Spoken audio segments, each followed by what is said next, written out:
And welcome to our very unusual COVID holiday show and gift guide. This is a bit of a change from previous years, isn't it, Tim? Absolutely, it is. Absolutely, but whatever. It'll work out. It's all going to work out.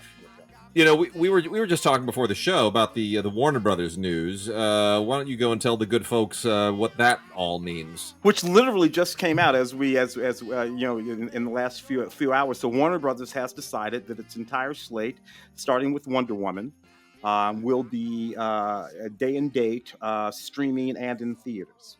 But it's going to do every one of its major motion pictures across 2021. It's a 2021 thing. It's a 1-year thing, but they've decided that everything that was meant to release in theaters will be releasing, I believe, on HBO Max. Yeah. If I'm not mistaken. So it's a big deal. It's a really big deal. What it's gonna do is it's gonna piss off theaters. It's gonna piss off the Academy Awards. It's gonna piss off other studios. It's gonna piss off a lot of people. And ultimately, I don't think it's going to work. I mean, the behind the scenes of this is very simple, which is that AT&T, who owns Warner Brothers, who is basically a tech and communication company that is not invested in movies or storytelling or Hollywood history or nostalgia or libraries. They are invested in turning a gigantic profit for their shareholders every 3 months. And they have $150 billion in debt that they have to get rid of. And they do not want to do anything to their core business, which is wireless, cable, all the tech stuff. So they're looking at Warner Media, I think, and just thinking, hey, there's a lot of squishy stuff here that we can offload our debt onto. So they're basically trying to kill their debt by killing Warner Brothers, it seems, which is not going to work. I think they're hoping that that these moves somehow benefit them by bringing enough people into HBO Max that it turns HBO Max's subscription base around. But I don't think that's going to work. I think HBO Max is overpriced. And honestly, I mean, why would anybody, if you're going to pay money for the new Matrix film, do you really want that experience to be on your TV where you're already paying, $100 and whatever a month for all these streaming services, and you're going to pay an additional, $15 for one movie? I don't think you're going to do. If you're going to pay $15, you want to go to the theater and see it. Well, as is the case with most of these things, I begin by asking myself, what would I do? What am I going to do? Not as a film critic, but as a member of the audience. What am I going to do? Wonder Woman is going to be opening up. I want to see Wonder Woman. I love the first Wonder Woman. I want to see this Wonder Woman. Okay. Day and date. What am I going to do?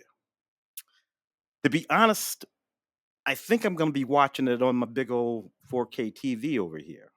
But for $15 or $20 or $25? Or even more. Of course, it would cost just as much to physically go and see it in the world. And at this particular moment, where we are, I think that would be the choice. Now, to me, what that means is here in Los Angeles, where we are, by the way, there's still all sorts of restrictions for theaters. You can go to the theaters, but there are all kinds of restrictions and whatnot that are relevant. I'm assuming now that perhaps these restrictions will not be as relevant well after Wonder Woman opens. When is that, by the way? Is that Christmas?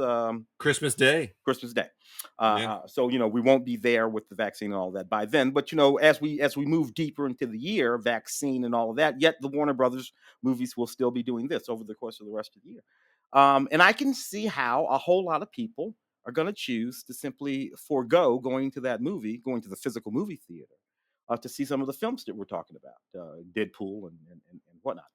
But I guess I'm wondering what the calculus is for. I mean, you gave your suggestion of what it is. They're just basically what you're saying is they're willing to eat the year in theatrical release revenues, take the loss for 2021, make what they on HBO Max and whatever money comes in through theatrical, and not concern themselves at all with what the final box office is on any of these things. I think because what they're looking at is very short-sighted. This has been one of my long-standing complaints about Hollywood in the corporate era. Corporate ownership of Hollywood kind of started in the 1960s, accelerated throughout the 1970s, but metastasized in the 1980s. Yeah. and Sony the takeover of Columbia and all that. that Yeah. was the last big one, right? That was the last, when News Corp took over Fox and Sony, and Coca-Cola first. Actually, Yeah. Coca-Cola took over Columbia, and then Sony bought them in like '96, I guess it was. So that's or '86, but that's really when everything turned. And the problem there is that it takes 2 years to make a movie, but a publicly owned company has to be able to move the needle on stock price every 3 months. Those two things are fundamentally incompatible. I cannot get on an earnings call with people every 3 months and give them guarantees regarding products that take 2 years to make. Mm. You just can't do it. And you can't give them assurances that can't be put on a spreadsheet. You can't say, oh, but you can take this to the bank because we have a really good relationship with Steven Soderbergh. Well, I can't put that on a spreadsheet. I can't monetize my relationship with Steven Soderbergh. How do you give that to a Wall Street analyst? You don't. So I think fundamentally the movie business has a natural incompatibility with Wall Street. And that has been a restless relationship for decades. And I think now with the pandemic and this perfect storm of everything that's happening with streaming and Netflix and tech, I think we're just in a really, really bad spot, and it's got to shake out. And I don't think this is going to work out well. I don't Yeah. think so. Yeah. I can't see Disney doing it. No, but Disney's a better structured company. I mean, right? They're a proper entertainment company. AT&T and Comcast are not entertainment companies. They're tech companies, right? Yeah. I mean, they're communications companies. Disney is all about the intellectual property. I don't think AT&T creating all those brands and That's it. acquiring all those brands and Yeah, going into the vertical sort of pipeline of that's it. Yeah, man, Yeah. it's a hell of a thing though. It is a hell of a thing. We're in uncharted waters, and it's going to be a hell of a year. We're going to look at 2021 obviously as a time to get back to normal. Hopefully, they say the vaccines can be distributed to an effective degree by May. That's the plan, that we will be able to see this thing fundamentally disappear by May, June at the latest. That's what they say. I'm hoping they're right, because nobody's going to budge until that happens, whether right or wrong. But I think we're probably looking at this point at 2022 for some semblance of normality, hopefully. So let's see how that shakes out. Just hang on for a bumpy ride. But in the meanwhile, we've got a holiday show today, and we have giveaways. Tim, do we have the mother of all interviews or what? Yeah, a true sort of godfather of cinema, particularly sort of a certain kind of cinema, but the great and wonderful Mr. John Badham. It's virtually sat down with us, and it's really a great piece. It's fantastic. He has a new book, of course. It's second edition of his previous book, but it is, it's a second edition. It's all nice and refreshed and out from Michael Weezy Productions. And it is John Badham on directing in its second edition. Nice red cover. It's a beautiful book. We talked to him about it, had a good long chat. What a delightful man. We grew up on his movies, and it was such a privilege to talk to him. And he listens to us on Film Week. Does that like scare you now when you go on now? Are you afraid, like, crap, John Badham's listening to me? Man, what am I going to say? You got to try to put these things out of your mind when you're talking about That's it. it. Yeah. Well, we're gonna dive in. We've got just a whole lot of stuff to go through here. All of it really should be right. We're gonna just give you some really great gift ideas for people who are looking to still get discs and get some great box sets. I'd like to start off with the 4K stuff, because this is the future. This is what sets itself apart from streaming, even 4K streaming. It just looks gorgeous, and it keeps getting better and better and better. The big mama for the holiday season, Tim, is the 4K Ultra HD, the complete collection set of HBO's Game of Thrones. Here it is. I thought we'd get this sooner, but no, we didn't. We're getting it this year. This is a big, freaking beautiful set with the image of a dragon wrapped around it. It is the entire complete collection of Game of Thrones on 4K Ultra HD, and I don't know that I have seen a better looking television show in a very long time, or a better looking set of television episodes on 4K. It really is tremendous. It's interesting. It'll be interesting to me to see how people engage, that entire set. Given how people felt about that finale. Were you a Game of Thrones or I don't know? Yeah. See, I'll be honest. While I can totally recommend this to people who love the show, I just never. It always. I tried to get into Game of Thrones so many times, and I could never get into it. Partly because everyone on the show is just so relentlessly awful. As characters, you mean? Yeah, There are no likable. Even Peter Dinklage's character was yeah. But dude. I kind of came and went with it. I was like that. I was more or less like you with that show, and the whole time. Thinking to myself, well, there's a whole lot of knockoffs inside the show. People Yeah, of a certain age look at a series like Game of Thrones, and we start thinking about all of the sci-fi fantasy stuff that we read when sure. we were 12 and 13 and 14. And a little bit of Conan and a little bit of Yeah, and I'm like, wait a minute, what's going on here? yep. So one of those kind of things for me. It is. But that said, look, it's a gorgeous show. It's beautifully made. It's very good friend of ours was the post production supervisor on it, and I know exactly what she went through putting.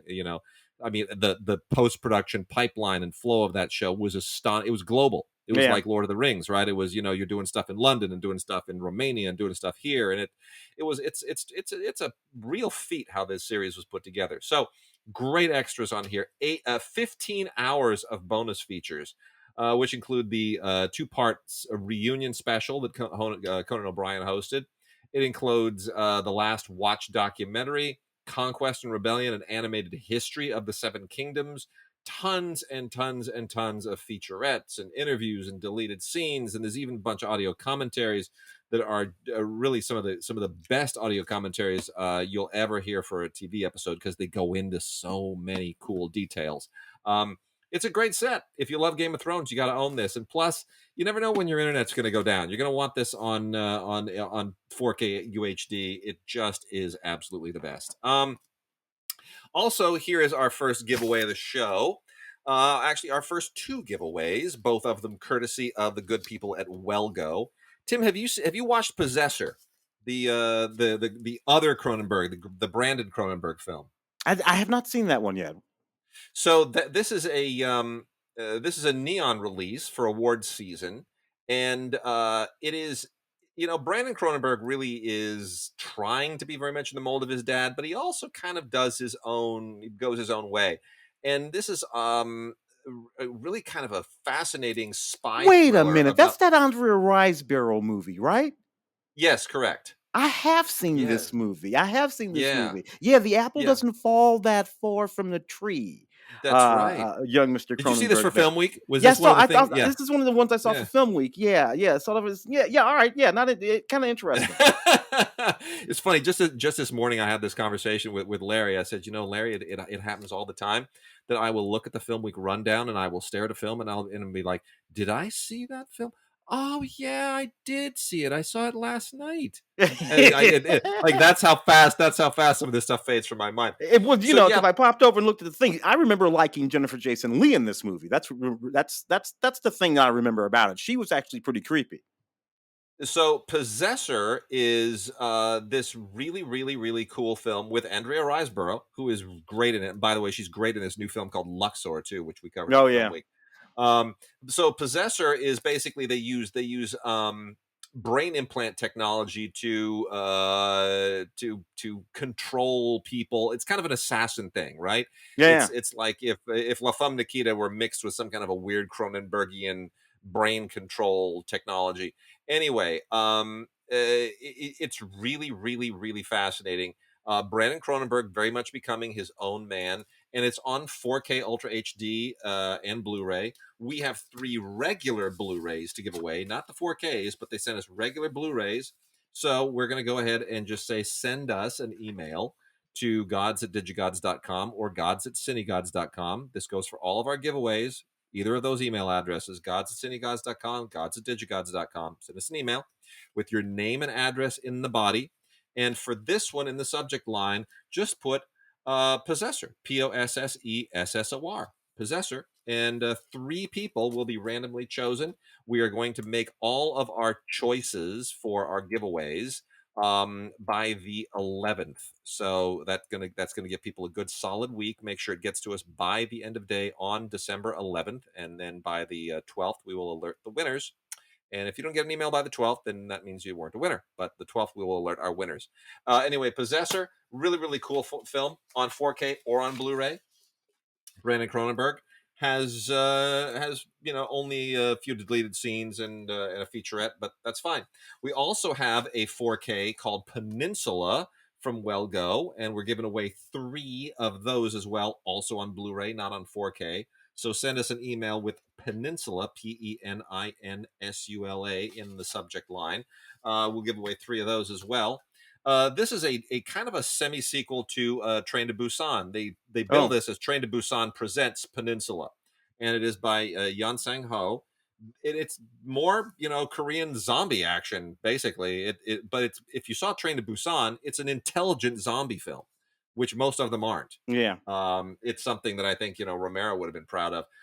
Anyway, this takes place 4 years after Train to Busan, and it centers around a soldier who has come back to the Korean Peninsula on a mission, and now he's got to handle the zombie thing where it is now 4 years later, which is, it's metastasized, and it's so it's not the same characters as Train to Busan, but it's the same world as Train to Busan.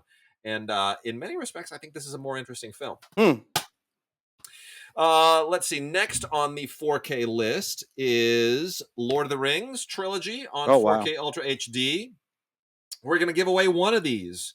Send us an email with Lord in the subject line, just LORD, and we will give one very fortunate person, as long as it gets to us by the 11th, a 4K Ultra HD set of the Lord of the Rings trilogy. Tim, have you watched any of these films lately again? Actually, I had reason to go through most of those films about a year ago. I was watching, DVDs. Right. But these 4K things, I've seen just a wee bit of some of them, and they're absolutely spectacular. It looks so freaking good in 4K. I almost didn't even want to see it projected again. Yeah. I mean, it looks that good. It really, really does. They've done a great, great job on it. This has all of the theatrical and the extended movies. This is everything on 9 discs. It's a very slim set, but you can upgrade from whatever sets you had before. You can get rid of all of it, all the theatrical, all the extended cuts, all of it. It's really, really amazing. But I'm gonna say, I know I'm one of the few. I still prefer the Hobbit trilogy, which is also out in 4K. We're also giving out one of those. Mm-hmm. Send us an email with Hobbit in the subject line.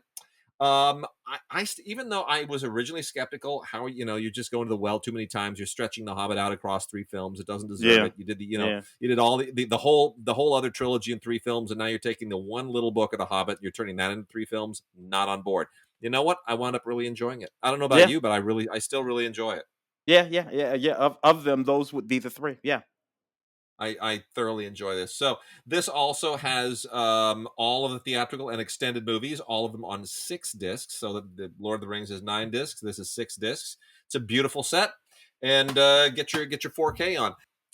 And then we've got some great 4K anchored releases for some super big Hollywood stars. 2 of the biggest stars still alive, both of them remarkably ageless. We're starting off with Eddie Murphy. Mm-hmm. Two 4K Eddie Murphy releases. The first one is Coming to America. 4K Ultra HD Coming to America. Absolutely fantastic. It is a Steelbook. Eddie is ageless. Arsenio's ageless. Unfortunately, the sequel is going straight to streaming now. Yeah, that's based kind on of what we disappointing. Yeah. What are you gonna do? But a lot of featurettes on here. Great stuff, especially on the makeup work of Rick Baker. Some stuff on the costumes. I mean, some wonderful behind the scenes stuff for Golden Child, which is an underrated Eddie Murphy movie, I must say, in Trading Places. Yeah, co-star in Eddie Murphy movie. And those are just out on Blu-ray. Yeah. Those are just Blu-rays, but yes, those are out as well. The Golden Child and Trading Places. Trading Places is a holiday movie. We always forget that. Yeah, it's a Christmas movie. Yeah. It's a great Christmas movie. Tim, what are your recollections of The Golden Child? Have you watched it again lately? Oh, The Golden Child. Yes, absolutely. I had to watch The Golden Child. Why? I don't know why I had to watch The Golden Child, but my first recollection is Eddie looked fantastic in that black leather outfit with Yeah. that little bitty hat. And I loved all of that. He has to go to where Tibet or wherever it is Yeah. in order to find the Golden Child and bring the Golden Child back. It was fantastic, and it's another one of those movies too. I forget who the actress was that played the young Sri Lankan woman who's protecting the gold, but she was like this total badass. Yeah, that was Charlotte Lewis. Yeah, she was just fantastic, and I thought Eddie was ahead of his time with that. Not just saving the heroine; he had a badass heroine with him. That's a lot of fun, that movie. And Charlotte Lewis had done Polanski's Pirates, I think, just before this, right? Was it before, or was it? Yeah, I think it was just before. But I still remember, I was working as an usher at the Man's National Theater, and it was the like just months before Golden Child was going to come out. So we had Beverly Hills Cop, I think, already at some point. Anyway, we got a teaser trailer, and we didn't know what the teaser trailer was, and it's really an incredibly funny teaser trailer. And it's unfortunately it's not on this one, but the teaser is very serious. It shows snow and someone walking through the snow, and you hear that narration. It will take one man on a legendary journey, an epic journey, and the whole thing leads you to think you're watching something very, very serious. And then it cuts to Eddie, and Eddie says, "Shut up!" And it was he's bawling out the narrator. He doesn't like being in the snow. The audience just laughed. It was a teaser designed for an audience, not for the internet, for an audience, for a laugh.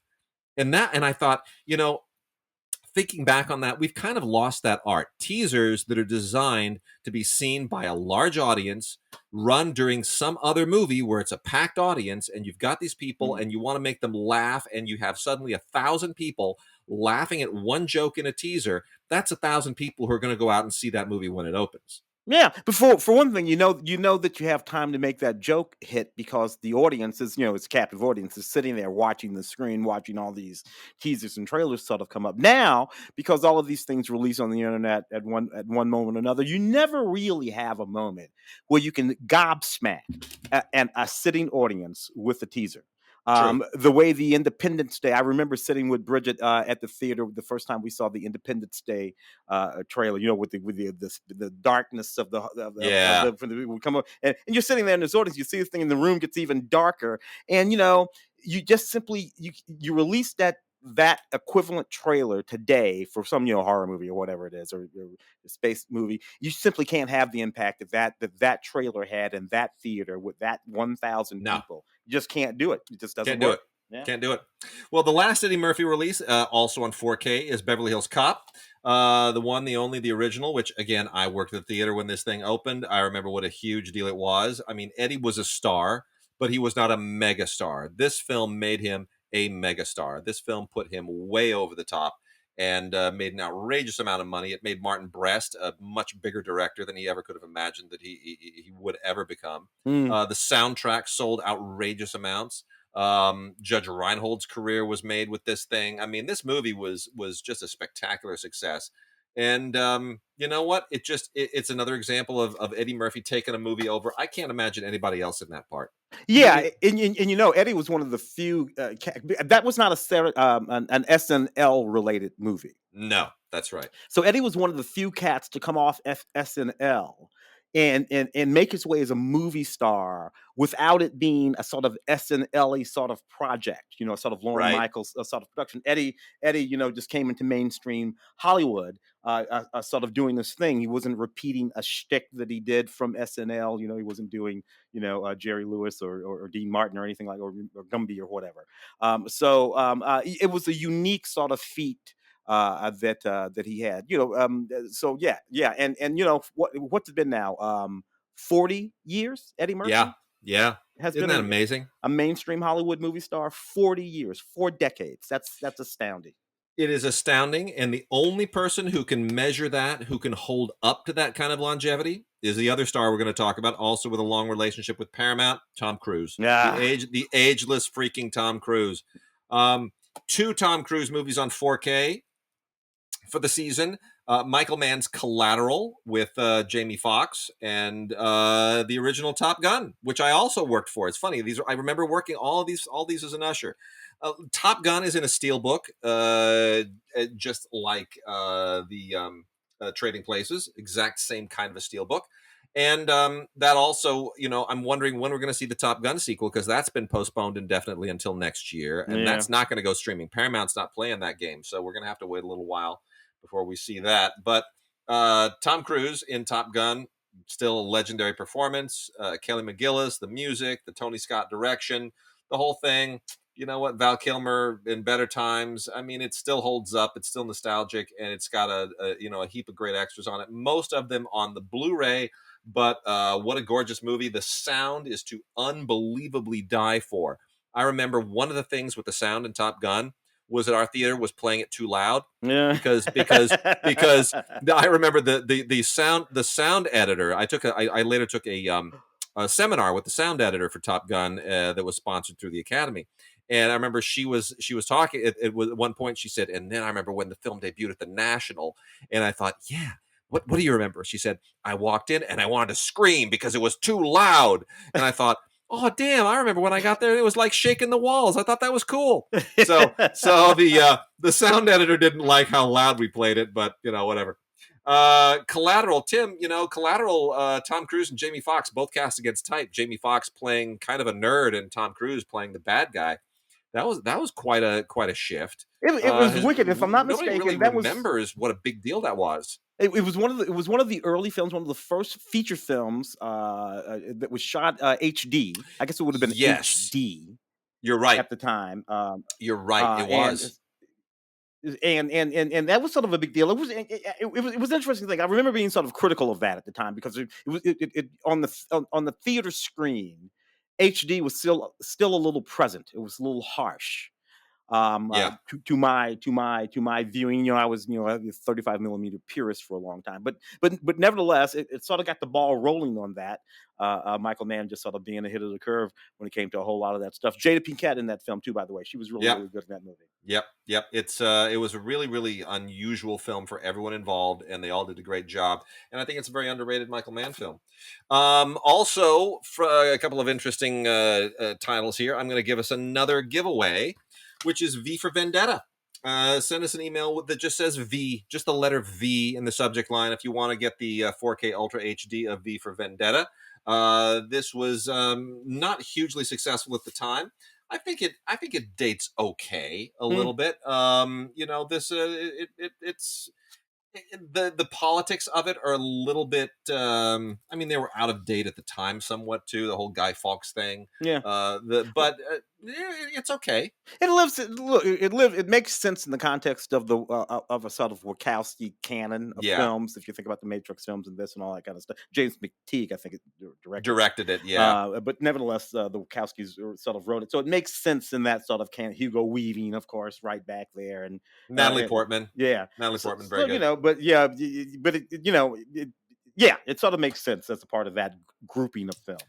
Yeah, so it for its moment, good thing. Anyway, looks gorgeous on 4K, as they all do, and there's a great conversation between James McTeague and Lana Wachowski on this, along with the audition from Natalie Portman, which is fun to watch. I had never seen that before. She auditions very, very well. Also on 4K, the Harry Kume movie Daughters of Darkness on 4K Ultra HD, the first 4K from Blue Underground. Cool lenticular cover. Great kind of exploitation film. Has 2 audio commentaries on it. One with star John Carlin and journalist David Del Valle, and then co-writer director Harry Kimmel on the other audio commentary. Both of them really good. Lots of interviews and really, really cool featurette material, radio spots, a lot of great stuff on this. If you're not familiar with the film itself, Daughters of Darkness, it was made 50 years ago. This is its 50th anniversary. Yeah. And it's effectively kind of a it's like a legendary not underground, but an exploitation seduction film. And it goes into a really nasty kind of a horror violent direction, as exploitation films often do, to punish people for all of their lusts and their desires. But it's incredibly well shot. The way these two women, kind of plot this, how to seduce this newlywed couple and to really undo their lives. It's a really cool artifact of its day. 50 years later, kind of fun to watch. We also have on 4K Ultra HD Arnold Schwarzenegger in Total Recall. Oh wow, yeah. Tim, this film looks ridiculous. Well, yeah. What are you gonna do in that situation? I did the junket for Total Recall way back in the day, and of course, it was nothing at all. Verhoeven, right? Nothing at all like the sort of Walter Mitty sort of story that it's sort of based on. At all, which would never ever have starred Arnold Schwarzenegger. No, no. And I don't know, in a campy sort of way, it's kind of fun though. And plus, Rachel Tickerton is in that movie, and I still adore Rachel Tickerton. Oh, so good, for sure. Rounding out all the rest of our 4Ks, want to include for our gift guide, and there will be more on the CineGods site, but also want to include for our recommendations, Full Metal Jacket, the Alfred Hitchcock Classics Collection, Rear Window, Vertigo, Psycho, and The Birds, and Jaws, the 45th Anniversary Limited Edition. Those all were recently covered on the podcast. We are including those in the gift guide as well. And then lastly, wrapping this all out, the last television 4K that we got here is Westworld Season 3, The New World. Our good friend Sherm was on Season 1, correct, Tim? Yes, correct. Sherman Augustus on Season 1 of Westworld. Yes. And he was recently announced on Season 4 of Stranger Things. Stranger Things, yes. Yeah, out there shooting in Georgia and New Mexico. Well, Season 3 of Westworld continues to push the envelope. I was skeptical when this was announced, but I think they have continued to make it a really interesting show season over season. And here it is. They've got 6 featurettes that deal with the making of the thing. They've got 4 other featurettes that are sort of more broadly oriented toward the world. And a really interesting set of mini featurettes about the episodes themselves. So a lot of behind the scenes material there. We also have Mad Max, the original Mad Max on 4K Ultra HD, the first 4K from Kino Lorber. Looks amazing in 4K. Honestly, amazing. This film is still great. I'm so grateful that we finally got the original version without the American dubbing, because the Australian accents totally make it. Yeah. Tons of great special features on here, including an audio commentary with the original art director, David Egby, who was the cinematographer, the special effects artist, Chris Murray. There's a new interview with George Miller, who didn't sit down for an audio commentary, but he did sit down for an interview. And if you want to know where the DNA for Mad Max Fury Road comes from, boy, this gives it all to you. It's really, really terrific. A little featurette on Mel Gibson as well, and on the Mad Max phenomenon. And then lastly, the 4K set that I think everybody's been waiting for forever, Back to the Future, the Ultimate Trilogy, 35th anniversary, 4K, all the Back to the Future films, all 3 Back to the Future films, Robert Zemeckis' shining moment. Tim, have you watched all 3 of these films again anytime lately? I had reason to watch the third one about a year ago, and I remember that was not a particular, but I remember thoroughly enjoying that film. That's the one that sort of takes place in the Old West and all that. Yeah, Mary Steenburgen. I remember particularly enjoying that film. So the first 2 films are fantastic. One of the sets of sequels, along with say like the Alien sequels or something like that, where the second film was as good as the first film. It played in the same sort of way, but was different enough to still be engaging. But then again, I enjoyed the third one too. What can I say? I remember so well that it was the day before the release of the third film. They had a marathon at the Avco in Westwood, where we used to see a lot of screenings. Oh yeah. And it was billed as the Back to the Future marathon. And they had a I have the pin, man. I still have the button, my collector's button. And they had one going at the Cinerama Dome as well. And I went to the Avco, bumped into an old friend that I hadn't seen in years, who had just come out from Texas. And we're like, rock on, dude. It was just, there was a whole, and everybody sat down. And at 8:00, we watched Back to the Future. At 10 o'clock, we watched Back to the Future 2. And then at 12:01, they started Back to the Future 3. The crowd went crazy. And at 2 o'clock, I walked out of there after 6 hours of Back to the Future. My eyes were bleary. I was not safe to drive.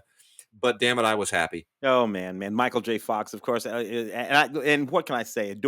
Still adore Michael J. Fox. Yeah, one of just upstanding all around great guy. And the extras on here are just superb. I mean, they're just superb. There's a whole thing on audition tapes. You won't believe who you're going to see on this. It's a fantastic set of surprises. The audition tapes, lost audition tapes. There's the 6-part documentary on the making of it. There are deleted scenes. There are tons of archival featurettes, interviews, audio commentaries, restoring the DeLorean. I mean, it's phenomenal. You can't. I mean, you could. It's not just the 6 hours of the 3 films. It is hours and hours and hours of bonus features that you could just watch forever. You could fill up your holiday vacation just watching Back to the Future material, and I would highly recommend it. The transfers are great. They are colorful.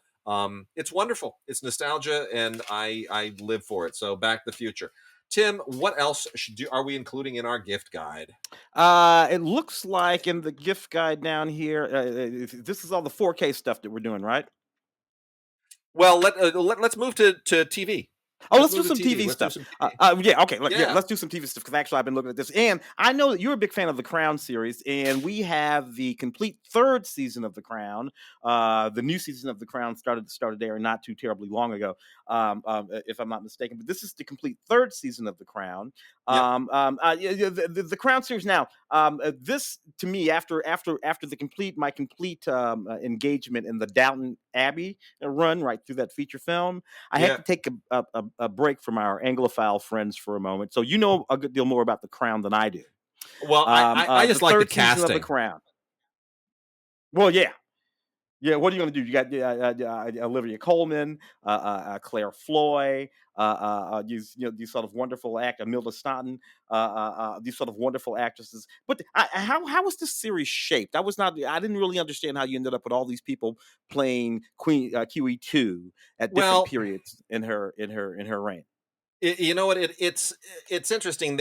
Every season kind of frames a new drama in the saga of the royal family. So the continuity is not as consistent as one might think. You know, the 4th season obviously is going to be very Princess Diana centric.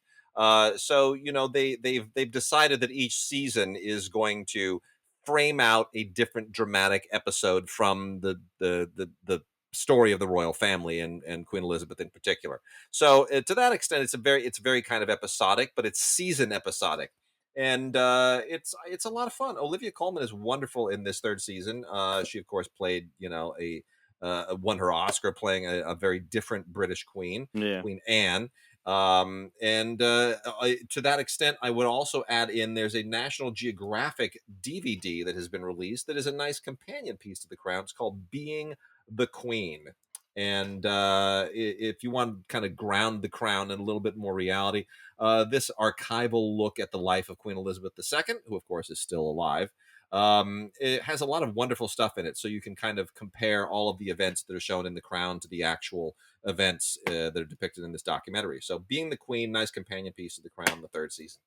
I absolutely love Buck Rogers in the 25th century, from the late 70s, early 80s, 2-3 seasons of Buck Rogers, starring the wonderful Gil Gerard and Aaron Gray. What we have here is the complete series, Buck Rogers in the 25th series. This is fantastic, man. It's really great. It's the complete collection of Buck Rogers, which, by the way, they have also released. This is from Kino Lorber. They've also released the original theatrical cut of the pilot. You know, they did the same thing with Battlestar Galactica. These are both Glenn Larson productions on television, and they did theatrical releases of the 2 pilots to make a little bit of extra money. So there's that theatrical Battlestar Galactica, and there was a theatrical Buck Rogers, and that's been released, all 89 whopping minutes of it on Blu-ray as well. But I still got to say, you seriously want to have the series on Blu-ray. It is just a whole lot of fun. Gil Gerard, I saw him at Battle of the Network Stars a couple of years. Oh yeah. Yeah, I forgot about all that kind of. We were yeah, swapping some of those old sort of things that the networks used to do back in the day, and those yeah, Battle of the Network stars were always sort of fantastic. You'd see all these guys, they come out, they do all kinds of wacky stuff, and Gil Gerard, who was kind of a buff dude, yeah. it was sort of like not fair, really, with him and Battle of the Network stars. It's like, who's going to beat Gil Gerard? Well, they are audio commentaries for all 10 selected episodes on here that they kind of separated out. Now, there's also an audio commentary with a couple of film historians on the feature film, which is different. The audio commentary for the theatrical feature is also on the television set. So I just want everybody to be clear on that.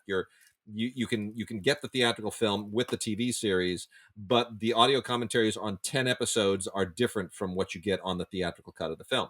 So Ah, don't necessarily confuse those. But there's also an Aaron Gray interview. oh wow, There's an interview with Tom Christopher, who played Hawk in that rebooted, kind of semi-rebooted second season. They switched it up a little bit in the second season, yeah. and added that Hawk character. But how great is Aaron Gray on this show? Wilma Deering, gosh darn it. Yeah, she's I look crazy sexy in that sort of thing that she was wearing, but also uh, a colonel and a pilot, every bit as badass as yep. Buck was, and you had to love that in in the late '70s, early '80s. Some of the highlights of my youth were watching Buck disco dance with Princess Ardala, and then watching the Mel Blanc voiced robot Tweaky say "bitty bitty bitty bitty get down." As corny as that was, it was a whole lot of fun. Oh, fantastic stuff, man! Couldn't go wrong with that. Is this Mission Impossible set the old Mission Impossible series, the Sure, 1966 sure Mission Impossible is, series, the complete sure series, is. Mission Impossible? You gotta love this. It is indeed. This is the complete Mission Impossible from CBS and Paramount, and it is absolutely spectacular. It is 7 seasons, all jammed together on this one big brick of a boxed set. And you know what? It's amazing how when you think about how limited you are in the idea that you have a bunch of people who get an assignment, and the message self destructs, and then they've got to put on disguises and somehow take this thing. How many seasons and how many episodes can you squeeze out of that? Like, how many Yeah. missions can you do? How many disguises can you do? Turns out you can do a whole lot, and you can do a lot with the premise. And this Yeah. show was great. It's just And it's not just a not to mention, great show. launching that movie series. But I love that show. For one thing, it was very clever because yeah, sure. At the beginning of the series, he would he open up that folder and you have all those sort of photographs of the teams that he was pick. And but and often Barney was always there, but every now and again the team would switch up just a little bit. And I love that series. Plus, like I said, Barney on that series, Greg Morris, Yep. one of the early sort of examples of a brother, a black man, being on a television series and being a part of the sort of mainstream dynamic of the show. Him on that show, Ivan Dixon on Hogan's Heroes, Yeah. Bill Cosby on I Spy. Yeah. Yeah, and 40, 50 years ago, and it was really, really just wonderful stuff to see way back in the day. Pioneering figures all. And you're absolutely going to love this set. I mean, this is a phenomenal set, beautifully put together, wonderful transfers of all the episodes, all of them on Blu-ray, colorful, bright, wonderfully mastered. It just you couldn't hope for a better box set for a really, really classic show. For a more recent show is Steven Universe. I know there are a lot of fans out Oh, there about Rebecca Steven Sugar, yeah. Universe, the Steven Universe complete collection from Cartoon Network. This is a very, very nice set as well. And again, I realize that not everybody is a Steven Universe fan, but if you are, this is a wonderful, wonderful gift to give to somebody who would be very appreciative of finding this in their stocking. Yeah, I actually dig that. Look, Rebecca Sugar, I think, is a really, really, really sort of extraordinary sort of animator and sort of sensibility, and she's one of the few women who sort of like are Yes. hitting up series like that. So she's really sort of fantastic. I see here Saturday Night Live, the early years. What do we got going on here? That is the best of seasons 1 through 5. They were releasing Saturday Night Live seasons one at a time. I think for the first 3 seasons, I think they got them out, and then they realized that it was it was not gonna work.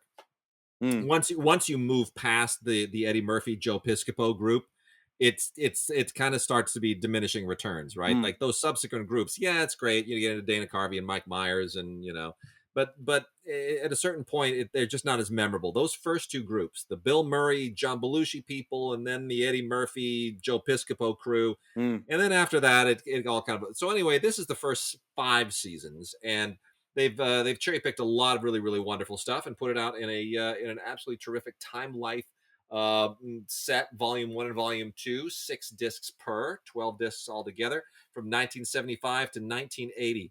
It's a pretty great period. That's an interesting stuff. Yeah, well, look, that's our early Saturday Night Live. First Yep. years of watching that show. Now, as I remember a whole lot of those episodes, you would have to know, particularly with some of the Chevy Chase bits. You got to know who Gerald Ford is, Right. because all that falling down, Yeah. is all directly related to. So there's a sort of historical set of knowledge that you have to have in order to get some of those jokes from the early Saturday Night Live. Which is sort of interesting. But some of that goofy stuff that Gilda Radner and Bill Murray were doing, that stuff still plays. Oh Just, yeah, for sure. absolutely. Also want to make mention for the Star Trek fans, the Captain's Collection. This is a collection of 4 documentaries where William Shatner kind of explores the Star Trek universe and the world of fandom and everything pertaining to it. And they're all put together on what's called the Captain's Collection, Explorations by William Shatner. And it includes The Captains, Mm. where he talks to Patrick Stewart and Avery Brooks and Kate Mulgrew and Scott Bakula and even Chris Pine, which I could do without. No offense to Chris Pine, I just don't consider those films canon. And then there's also The Captain's Close Up, which is additional interview footage, kind of put around, framed out in a different way. Chaos on the Bridge, which is all about how Star Trek The Next Generation became a reality. And then lastly, Get a Life, which is a joke from the SNL interview, the SNL sketch where Kirk has he balls out all the Star Trek fans, and that's just a very very personal essay on his part. So William Shatner anchors the Captain's Collection of 4 documentaries for Star Trek fans who will not regret getting this. If you've got a Trekkie in the family, and I speak as one, they will love this in their stocking. Absolutely, absolutely. What's this? Let's see. The Josie and the Pussycats, a complete series. Are we talking about the old cartoon series from way back in the day? We are, which is out not just on a 2 DVD set, the Josie and the Hanna-Barbera? Pussycats. That's right, but there is also a Blu-ray release from the Warner Archive collection of Josie and the Pussycats, the complete series, which I am so grateful for because I loved this series growing Oh up. yeah, I liked Josie and the Pussycats in outer space better. yeah. But I will wait for that to come out, and for now, I will take just the original series, which was very much kind of a Scooby-Doo thing. I mean, it's a little bit of the Archies, a little bit of Scooby-Doo. And we love Josie and the Pussycats. I even love the live action film. Oh yeah. I thought that was great. Soundtrack to that movie is fantastic, man. Oh, it's so good. So, 2 discs, either as DVDs or as Blu-rays. You definitely want to get it. It includes the featurette, The Irresistible Charm of Dan DiCarlo, the Man and His Art, paying homage to the wonderful character designer. So, anyway, Josie and the Pussycats, love that band. And as long as we're talking about, breaking down barriers, let's remember, this was a cartoon that for kids that created a band that included 2 white girls and a black girl, and one of the white girls was a redhead. There's a lot, you know what I'm saying? Like let's put a brown girl and a ginger in there and make people deal with it, and it was pretty great. So forward thinking, and again, they were all badasses. They were great. Now, here's a throwback to the same period, but a completely different sort of vibe. The Flintstones, the complete series. That's it on Blu-ray. Fantastic. Yep, so good. The Flintstones is out Blu-ray, all 6 seasons plus 2 bonus movies. You get the 2 Flintstones feature films thrown in here as well. I was able to look at a few of these, and I've got to say, I think they did a really, really good job with the transfers because the artwork is a little bit uneven across the seasons of this show, but they've done a really good job bringing it all kind of together. It still bothers me that they had two different actors doing the voice of Barney. That still Yeah. drives me absolutely crazy. That's like when Dick York becomes Dick Sargent on Bewitched. Still can't wrap my head around that. Uh, But anyway, no, it's really good. You can get the Flintstones on Blu-ray. It's fabulous. It includes the movies, the Flintstones, and WWE Stone Age SmackDown, and the original animated feature, The Man Called Flintstone, which is just an absolute delight. The WWE thing is kind of stupid, but it's pretty great. A lot of featurettes on here as well. It's just wonderful. The Flintstones, which of course was a spinoff from the Honeymooners. yeah. It was a riff on the Honeymooners, is Yeah, what it riff on the was. honeymoon. I was never a big fan. It won a whole lot of, I guess it would be Emmys here this last week, but Schitt's Creek. I see that we have the Yeah. complete collection of Schitt's Creek. I wasn't a big fan, but I don't know. What do you think about the Schitt's Creek? I mean, I was never really into it. It won 9 Emmys, Yeah, which is a big deal, right? I mean, it's the most. It literally won the most of any sitcom in history, right? yeah, which blows me away when we're talking when we're including Cheers and Friends and Seinfeld but and this was the series that I mean I think I gave it maybe 5 episodes worth, and then maybe dipped back in. How many seasons did it go altogether in that Uh, in that collection anyway? in this collection, that's a great question. How many seasons did it go? Because I just sort of tapped out on it and sort of early, but there are these people who are these complete and total sort of Schitt's Creek's Yeah. fans. Well, Yeah. Eugene Levy created it. I did not Eugene. know he was him and Catherine O'Hara. Of course, I did not know he was one of the creators. Yeah, he and Daniel Levy, they created it and star in it, obviously. And kudos to them. I mean, it's got a certain Canadian quirkiness to it that I guess we should have expected. But anyway, there it is. The big Emmy winner from this last year. Mm. The Last Dance is that 10-part documentary series that has Oh, to do so with good. that fantastic Chicago Bulls season with Michael Jordan at the center of it. I will say this about that series. That series sort of changed my sort of baseline feelings about Michael Jordan. Sort of like generally speaking, as a human being, that's sort of like never cared for Michael Jordan. Take Yeah, that back. Was a big fan of Michael Jordan when Michael Jordan was a Tar Heel.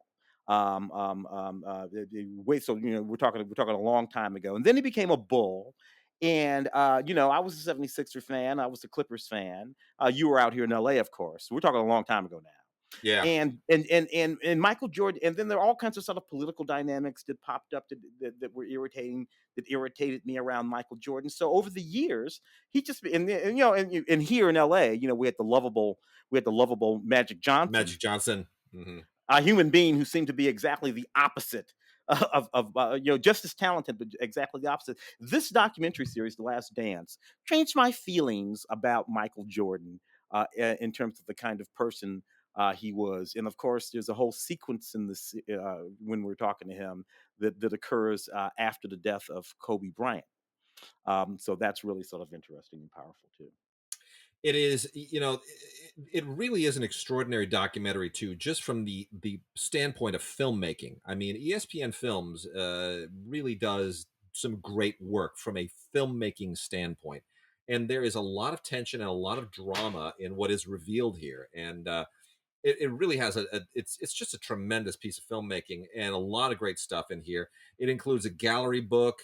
The series itself is on Blu-rays, and it has 4 hours of bonus features, including interviews, the uncut version of the Stuart Scott and Michael Jordan Sunday conversation from June 1998, which has never been seen before. A lot of other archival material. Sports Center with Scott Van Pelt roundtables. So this is not just for Bulls fans. This is for not even just for basketball fans. This is for people who want to perhaps immerse themselves in the drama of sport and what it takes to excel at the highest level. And I got to tell you, I had much the same feeling. Look, I'm a Lakers fan. I've grown up in LA, lived here my whole life. Love everything to do with the Lakers. Love Magic Johnson. Love Kareem. A lot of drama went on behind the scenes there with Worthy and that whole team that we Oh didn't know yeah. about. But they can do another documentary about that. This is really fascinating because Chicago is not a showbiz town. LA is a showbiz town, and we expected showtime. This was not a showbiz town. This is a blue collar town, but there was a lot of drama going on behind the scenes, and this does an absolutely luminous job of exposing it. Mm. Yeah, I did Hawaii fantastic Five series. O. Yeah, the new one. Hawaii Five O, Uh, Tim, the complete series. I just could never. I just couldn't. I just couldn't. It's just The new one. the new I know. series, of course, the reboot. And dude, but the hell with me. This show has been on for 10 seasons, 10 years. But Yeah. I'm sorry, man. I can't. I mean, my McGarrett has got to be Jack Lord. And if it ain't Yeah. Jack Lord, it ain't McGarrett. Same thing. I had the same reaction with that with the reboot of Magnum PI. And so I don't know. I guess you just have to. You fall into a certain age range, and you connect yourself to something. And my Tom Selleck has to be my Magnum PI. Jack Lord has to be my McGarrett. These people, I don't know who the hell these people are.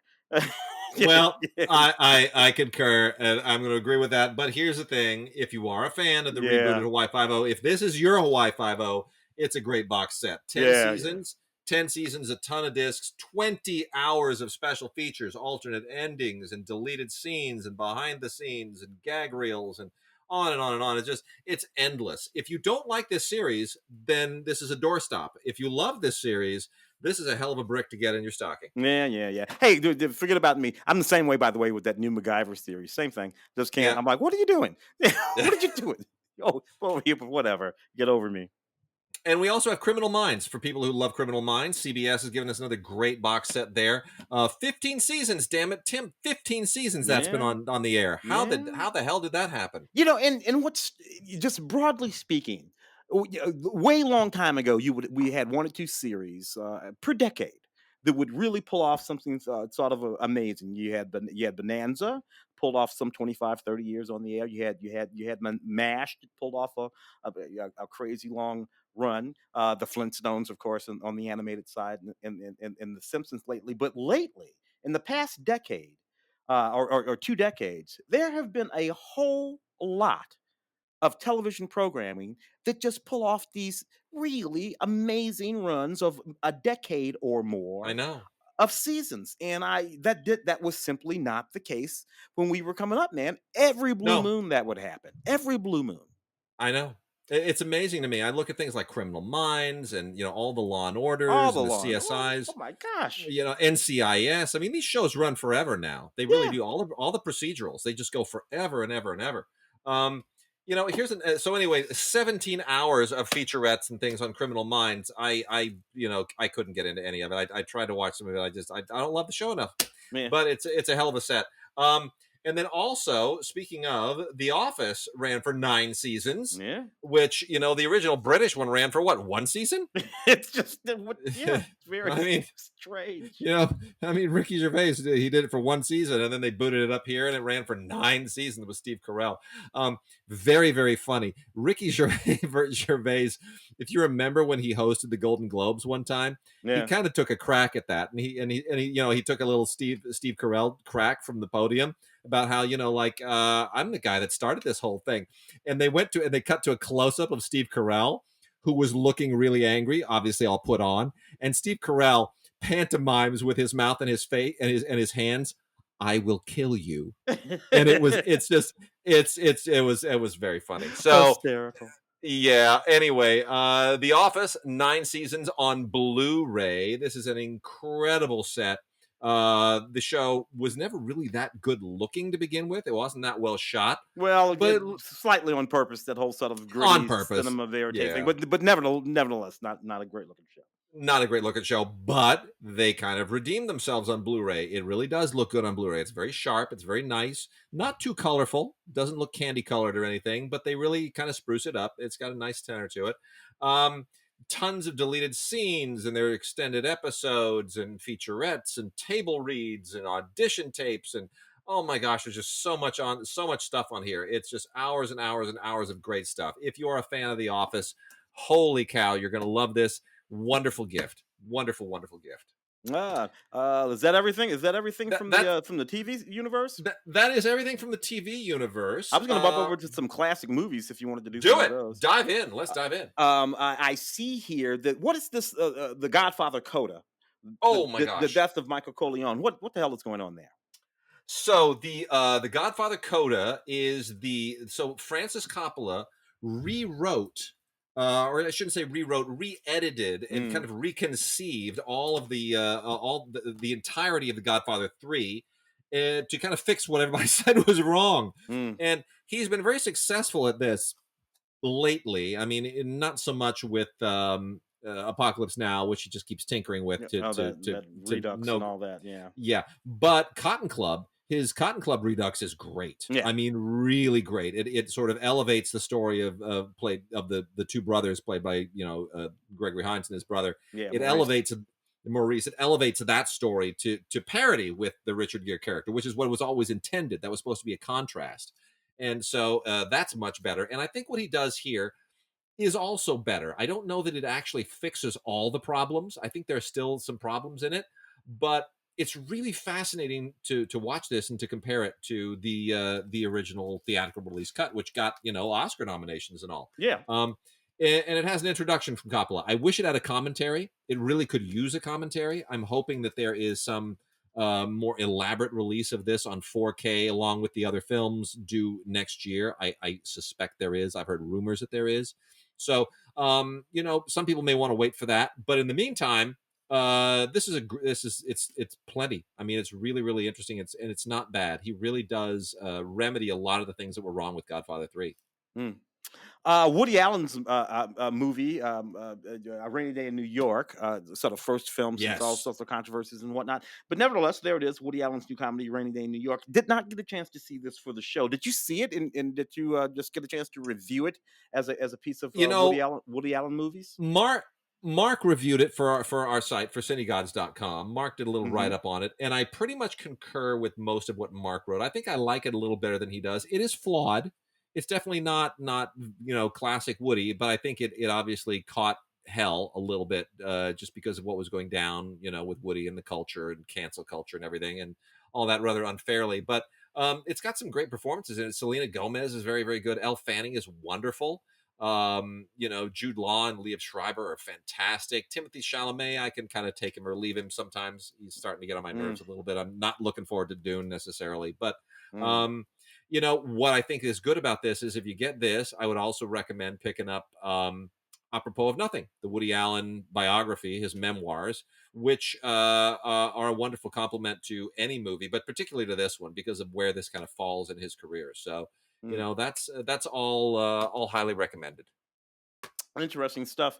The I Spit on Your Grave collection. Does this one include the restoration of the film and that little documentary and everything that was on that Blu-ray box set? This Or so is, or this is this has just a, this is I Spit on Your Grave, I Spit on Your Grave Deja Vu, and Growing Up with I Spit on Your Grave. That's what this comprises. So it is not the entire massive I Spit on Your Grave canon, which I maybe some rights issues there, but this is from Ronin Video.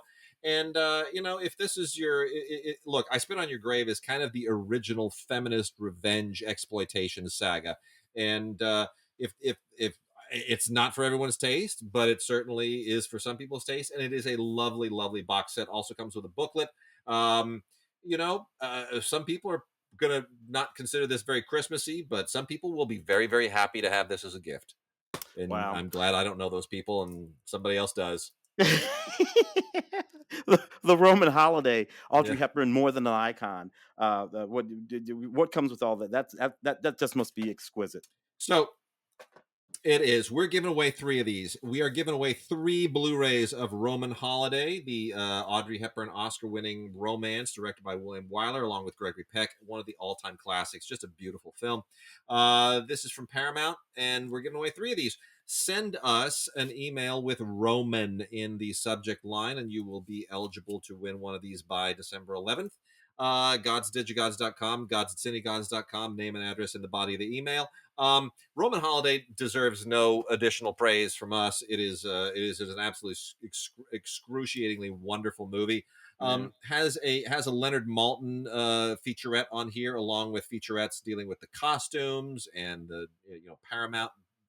The Paramount Pictures during the era when this film was made, a bit on Dalton Trumbo and the Blacklist, which is a wonderful little detour. Paramount in the 1950s and Remembering Audrey.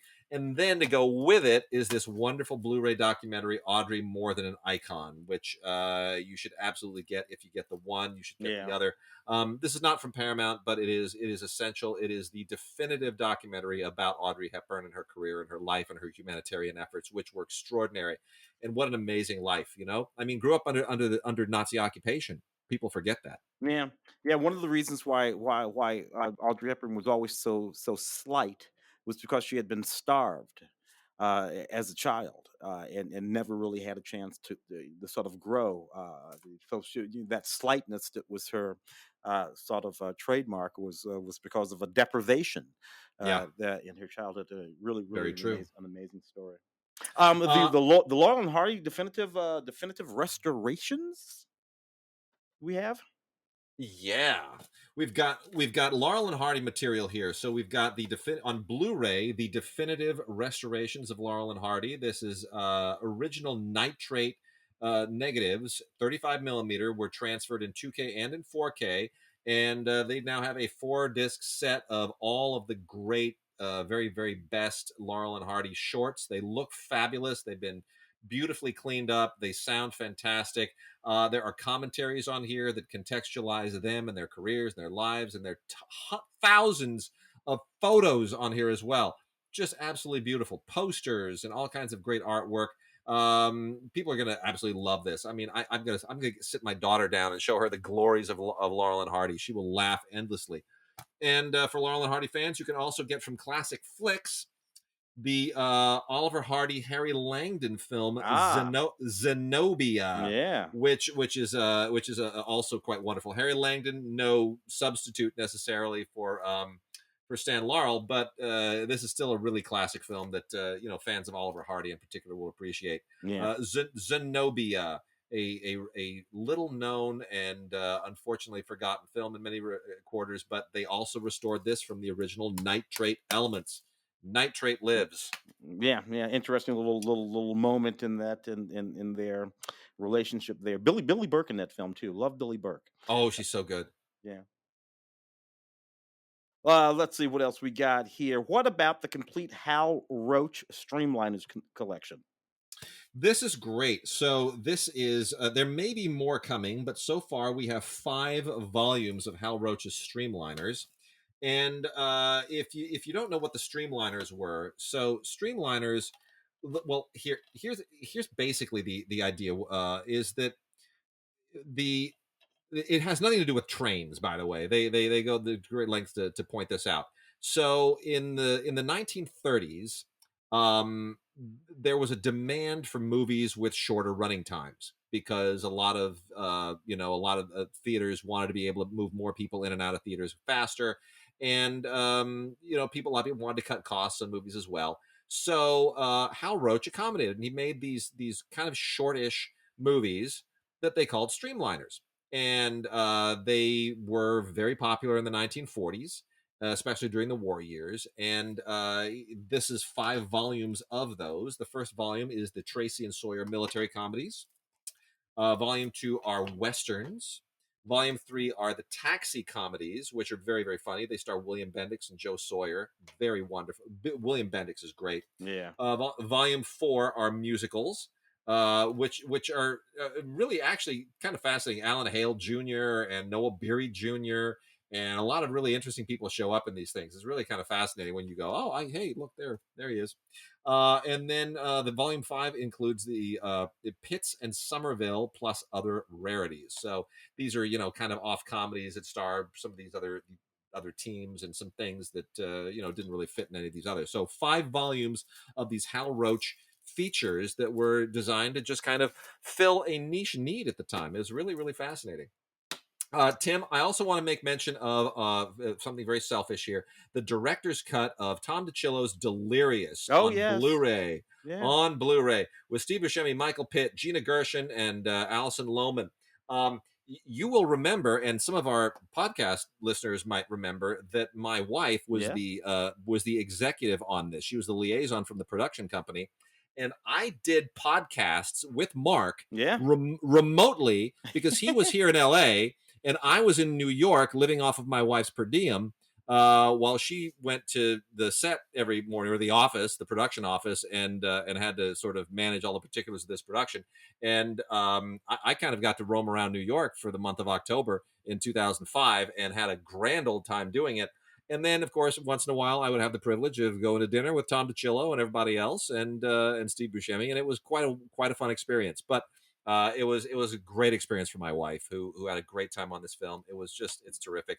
Basically, the story of a paparazzi, Mhm. or a paparazzo, played by Steve Buscemi, and this kind of homeless guy played by Michael Pitt, who becomes his sidekick.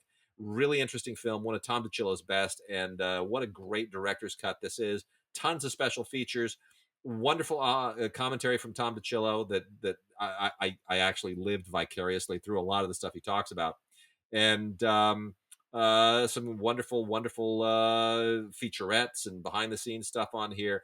A lot of stuff I can't even talk about. A lot of stuff that doesn't show in these featurettes. I wish I could share the stories, like the morning that the phone rang really early and woke my wife up, and it was the Grips who were getting to prepare a location one morning, and it wasn't open. They didn't have the key to it like they were supposed to, and it was locked. And they could either wait and delay the production, or my wife said to them, and I was sitting there, I heard the phone. She says, "Can you take the hinges off the door?" And they're like, "We could take the hinges off the door." She said, "Take the hinges off the door." So they let themselves in, took the hinges off the door. Filmmaking, Yeah. and film production, baby. That's what I call producing. That's a producer right there. That's a producer. Yep. That's my wife.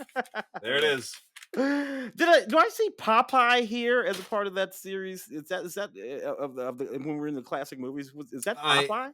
It is. I decided to throw this in there for the gift guide. Robin Williams and Shelley Duvall in Popeye, on Robert Blu-ray. Altman film. Oh wow. Yeah, that's on Blu-ray, and I figure we're all missing Robin Williams, and COVID-19 has screwed up our year. Robin Williams film is just the tonic. Yeah, I'll say. I almost place like it's sort of avant-garde if that Popeye now. When we look at it now, from Yeah. what is that, 1980 or something like that, Robert Altman film. Yeah, You look at yeah. that movie now, and it's just like, wow, this is some really hitty stuff that's going on in that movie. Did you want to do any of the stuff down in the Criterion collection? Yeah, let's do that. Let me jump to the Criterions. I see the Essential Fellini. The Essential Oh, Fellini. So what are they including? What's a part of that set? This is unbelievable. This is it's shaped like a big boxed record collection box, like in the old days when people collected LPs in box sets. That's what this is shaped like. This is amazing. I can't even get into all the extras on this. I barely scratched the extras because so many of them are feature documentaries as well. It's just dozens and dozens of hours of extra material. It is phenomenal. These are 15 Blu-ray special edition collector set DVDs or Blu-rays of the following films: Variety Lights, The White Shake, I Vitelloni, La Strada, Il Bidone, Nights of Cabiria, La Dolce Vita, 8.5, Juliet of the Spirits, Fellini Satyricon, Roma, Amarcord, and The Ship Sails On, and 1997's Intervista. Wow. That's I mean, it's not the complete Fellini, but it's pretty damn close. Yeah, And certainly you have all it's the everything you need. essentials there. Yeah, everything you need is right there. That's fantastic. Man. Yeah, it's gorgeous and beautiful. And they've also given us a couple of films that I never would have expected to show up on Criterion, which are great for the holiday season: Parasite and The Irishman. All right, yeah, Parasite, Bong Joon-ho, of course, Yeah. that wonderful film. The won that Oscar. What was it? Was that last year? It was just this year, dude. It feels like 5 years ago, doesn't it? Oh my gosh, that's just wow. Anyway, yeah, fantastic film. Yeah, I also see Stephen Frears' The Hit as a part of that collection. Oh, isn't that a great film? I was amazed that this showed up as a Criterion. I didn't expect this. This is from 1984. This is an early Stephen Frears film. You ever seen The Hit, Tim? Oh yeah, dude. We're talking ridiculously young Tim Roth. Yeah, And Terrence Stamp, of course. Love that movie. Great gangster film. Very unconventional gangster film, made for very, very little money, but really just superb. Yeah, Terrence Stamp and John Hurt are tremendous in it. Jeremy Thomas produced it. Made in 1984. This is a restored digital transfer, and it has the audio commentary from the originally recorded in 2009 with Stephen Frears, John Hurt, and Tim Roth. as well as the screenwriter and the editor. It's great. It's just terrific. I see Jim Jarmus's film Ghost Dog here. Oh, so Forrest good. Whitaker again. One of these sort of classic films, a minimalist sort of gangster film. Doing what Scorsese does, but with like so much less. Forrest Whitaker has to be one of the most interesting actors of the last 30 years. I've Yeah. got to say, he for a thing that for a guy who basically kind of, it's funny. We were talking to Ben Moses the other day, right? Mm. Who created Good Morning Vietnam, who talked about how he was cast in Good Morning Vietnam. That the part for Forrest Whitaker was originally a white guy, and they asked him. They said, could he be a black guy? Because we'd like to put Forrest Whitaker in that part. He's like, yeah, hell yeah, and he winds up being the scene stealer in the movie. Yeah, He yeah. steals scenes from Robin Williams, Which and then to he's, go from that, and he then to does go from that to go ahead. he does the same thing in Fast Times at Ridgemont High. Yes, he does, doesn't he? Yeah. And then to go and do stuff like Ghost Dog, and to show up in things like The Crying Game, where he's putting on a British accent, and then he wins an Oscar for The Last King of Scotland. I mean, he's just become such an interesting actor, and he takes such unusual parts. Yeah, the whole while building quite a career as a substantial director too, Yeah, producer and director over the course of the last 25 years. So yeah, Forrest Whitaker as Ghost Dog, Jim Jarmusch. I mean, you gotta love Jim. for sure. Let's see, The Irishman. There you go. Oh yeah, I mean, look, I'm not a huge fan of The Irishman, but what an absolutely gorgeous Blu-ray this is. I mean, this is also just jammed with features. This is a virtual film school on a box, which is what Criterion always likes to do. I mean, it is jam packed, absolutely jam packed. It has the anatomy of the scene on here that was made in 2020 that shows Scorsese's process per se. Lots of interviews, featurettes. I mean, it's a beautiful, beautiful set. So I may not watch the movie again, but I'm sure as hell going to watch all those extras again. I had an issue with all of that sort of CGI Yeah, younging of people. It's all very distracting to me. yeah. Moonstruck, an exquisite film from 1987 with Cher and Danny Aiello, and it's just this wonderful, wonderful movie. Uh, The, can't wait to hear about that. Yes, this is great as well. Has a brand new interview with John Patrick Shanley on it, which is just superb. And lots of vintage stuff as well from Shanley about how he developed it and how he wrote it. And that's really the most interesting stuff on here. Is Moonstruck is considered one of the great American screenplays of all time. And John Patrick Shanley, coming from the stage, was not an experienced screenwriter per se. So this really is all that and more. This is the process of an American classic. We've also got Claudia Weil's Girlfriends, which is an unusual and unexpected release from Criterion. This is a 1978 film that is sort of a kind of an unheralded indie film from the late 70s that a lot of people haven't necessarily focused on, but it really is a great time capsule. It comes from the same moment when Paul Mazursky made An Unmarried Woman, Yeah. and you had a lot of other sort of late stage second wave feminist movies that were sort of trying to capture a moment when feminism was trying to figure out what it meant for that generation. And that's and in this case, that's sort of where this is rooted. Melanie Mayron, a very young Melanie Mayron, pre 30 something, stars here as a woman trying to be an artist on the Upper West Side, Yeah. and looking to find herself in life. And it really is just an absolutely beautiful film, really a beautiful film. I see a set of collections that you have here. You want to bounce through a few of those, including Sure. this Rock Hudson collection from Kino, I think. Yeah, so here we go. We're going to go through these real quickly. Rock Hudson collection from Kino, and some of these we've covered previously, but this is the new one: Bengal Brigade, The Golden Blade, and Seminole. Not necessarily his best performances, but three kind of underrated performances and underrated films.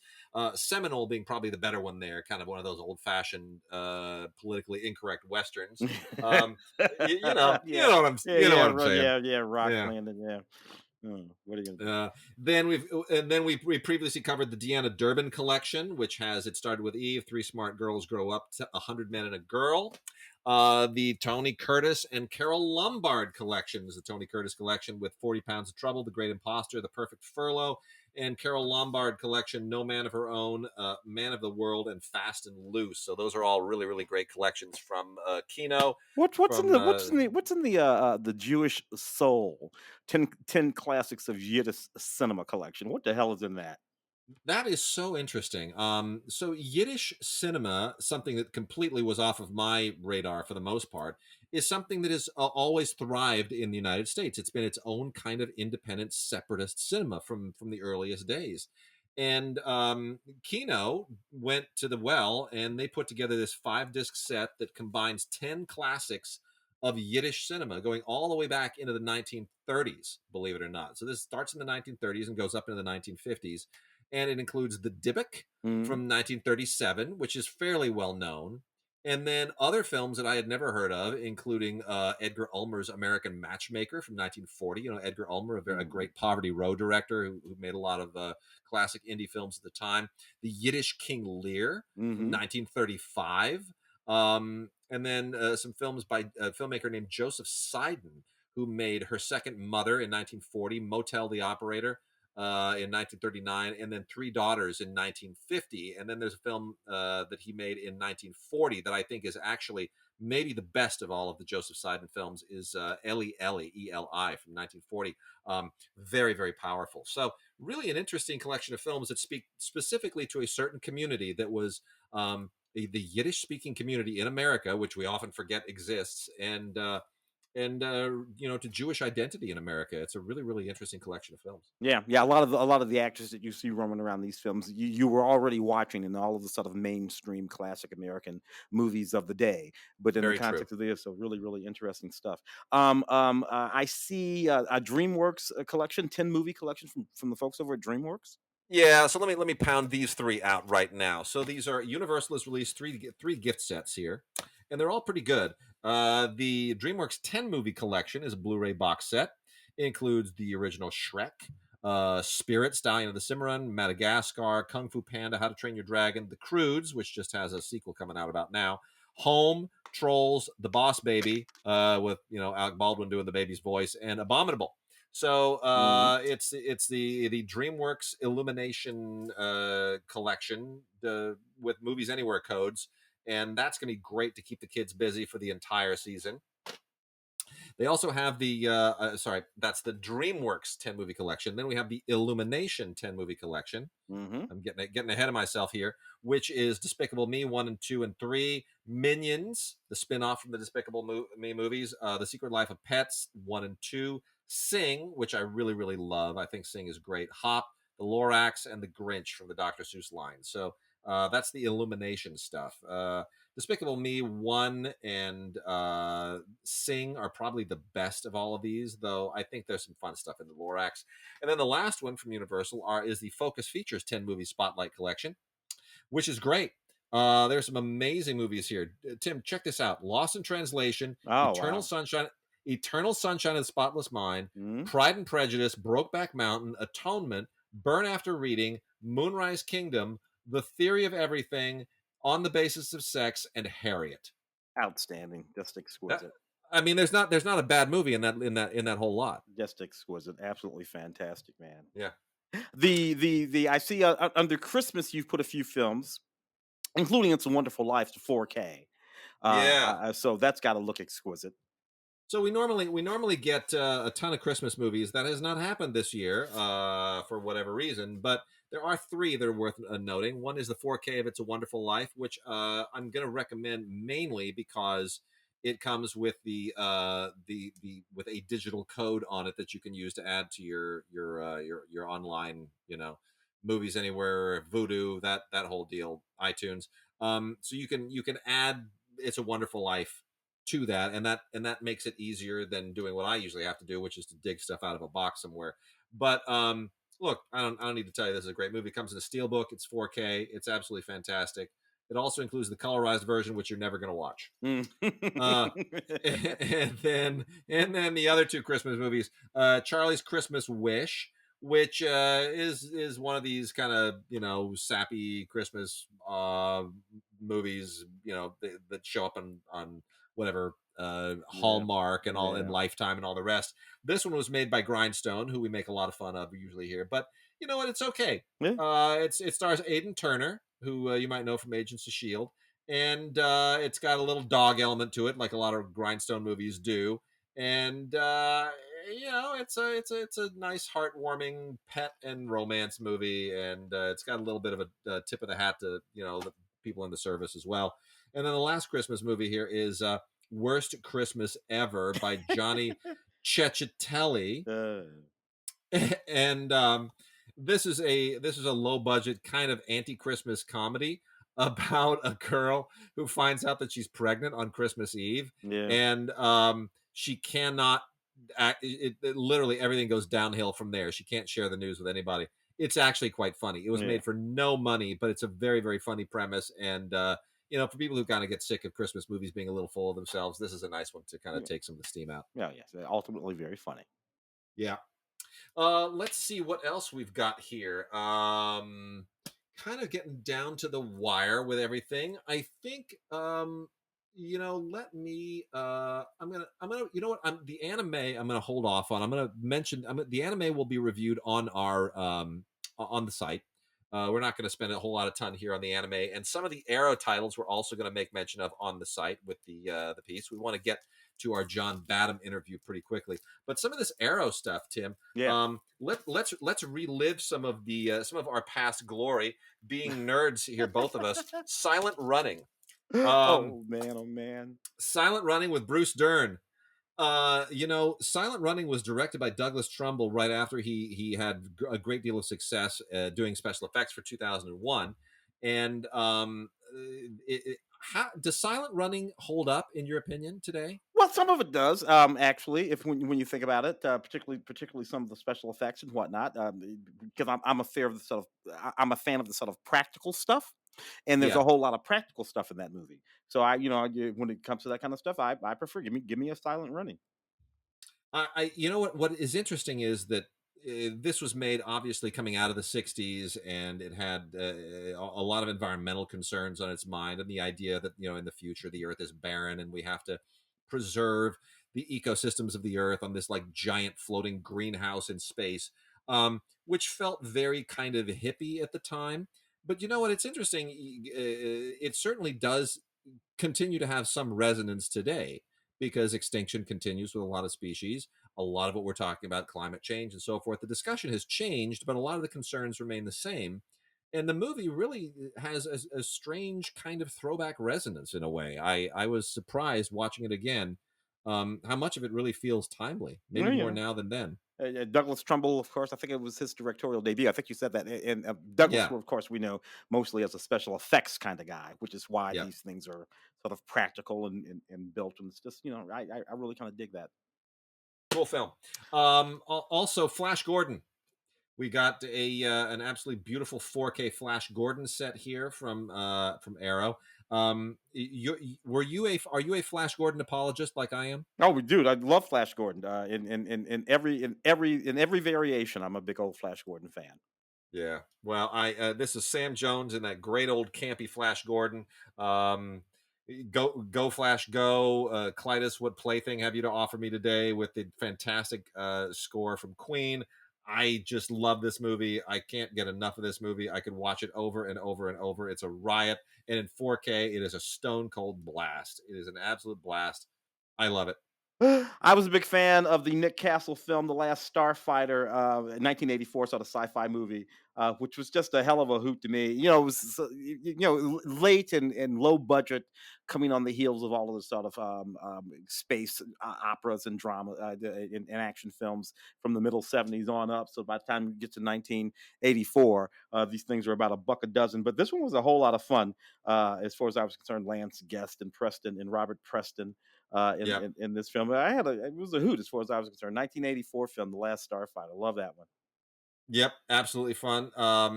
Also, one of the first films to use CG, coming out of Tron, to use Yeah. effects to any significant degree, and it's kind of a cool artifact in that way too. And what a great kind of Spielbergian wish fulfillment storyline too. Another great Arrow 4K. Arrow's doing some really good 4K stuff here. Is Pitch Black. with Vin Diesel, Yeah. which was a cool kind of modestly budgeted genre film that spawned 2 sequels that were significantly bigger budgeted and not as good. David Twohy did a great job working with a really cool premise here. And Vin Diesel was made a star by this movie. Basically, he became an action star out of Pitch Black. Yeah, that's sort of the first of a few sort of series of films that then went on to anchor those and obviously the Fast and Furious films and even the Triple X films for a second there. Yeah, Vin Diesel. And then Oh, I see Mallrats here. Kevin Smith. Yeah. yeah, Of look of Kevin Smith films. I'm a fan of maybe like 3 of however many films he's made over the last 30 years. This, believe it or not, with Shannon Doherty and all that, would be one of them from that era, like middle 90s, roaming around the yeah. mall. It's a real sort of time capsule of a period when that kind of thing was in fact a thing in the zeitgeist of America. And I think that Kevin kind of got that one right. There's not a whole lot going on in this movie, but this one and his first film, of course, Clerks, and then after that we start getting into some problematic issues with Kevin Smith films. But when he's just sort of making little movies about young people of that period, he actually made some interesting little movies. I think this is his John Hughes film. Yeah. That's how I describe this. And there are lots of great extras on here, including a thing called Hollywood of the North, which is a new animated making of documentary featuring Minnesota crew members who worked on the film. So weird and so totally cool at the same time.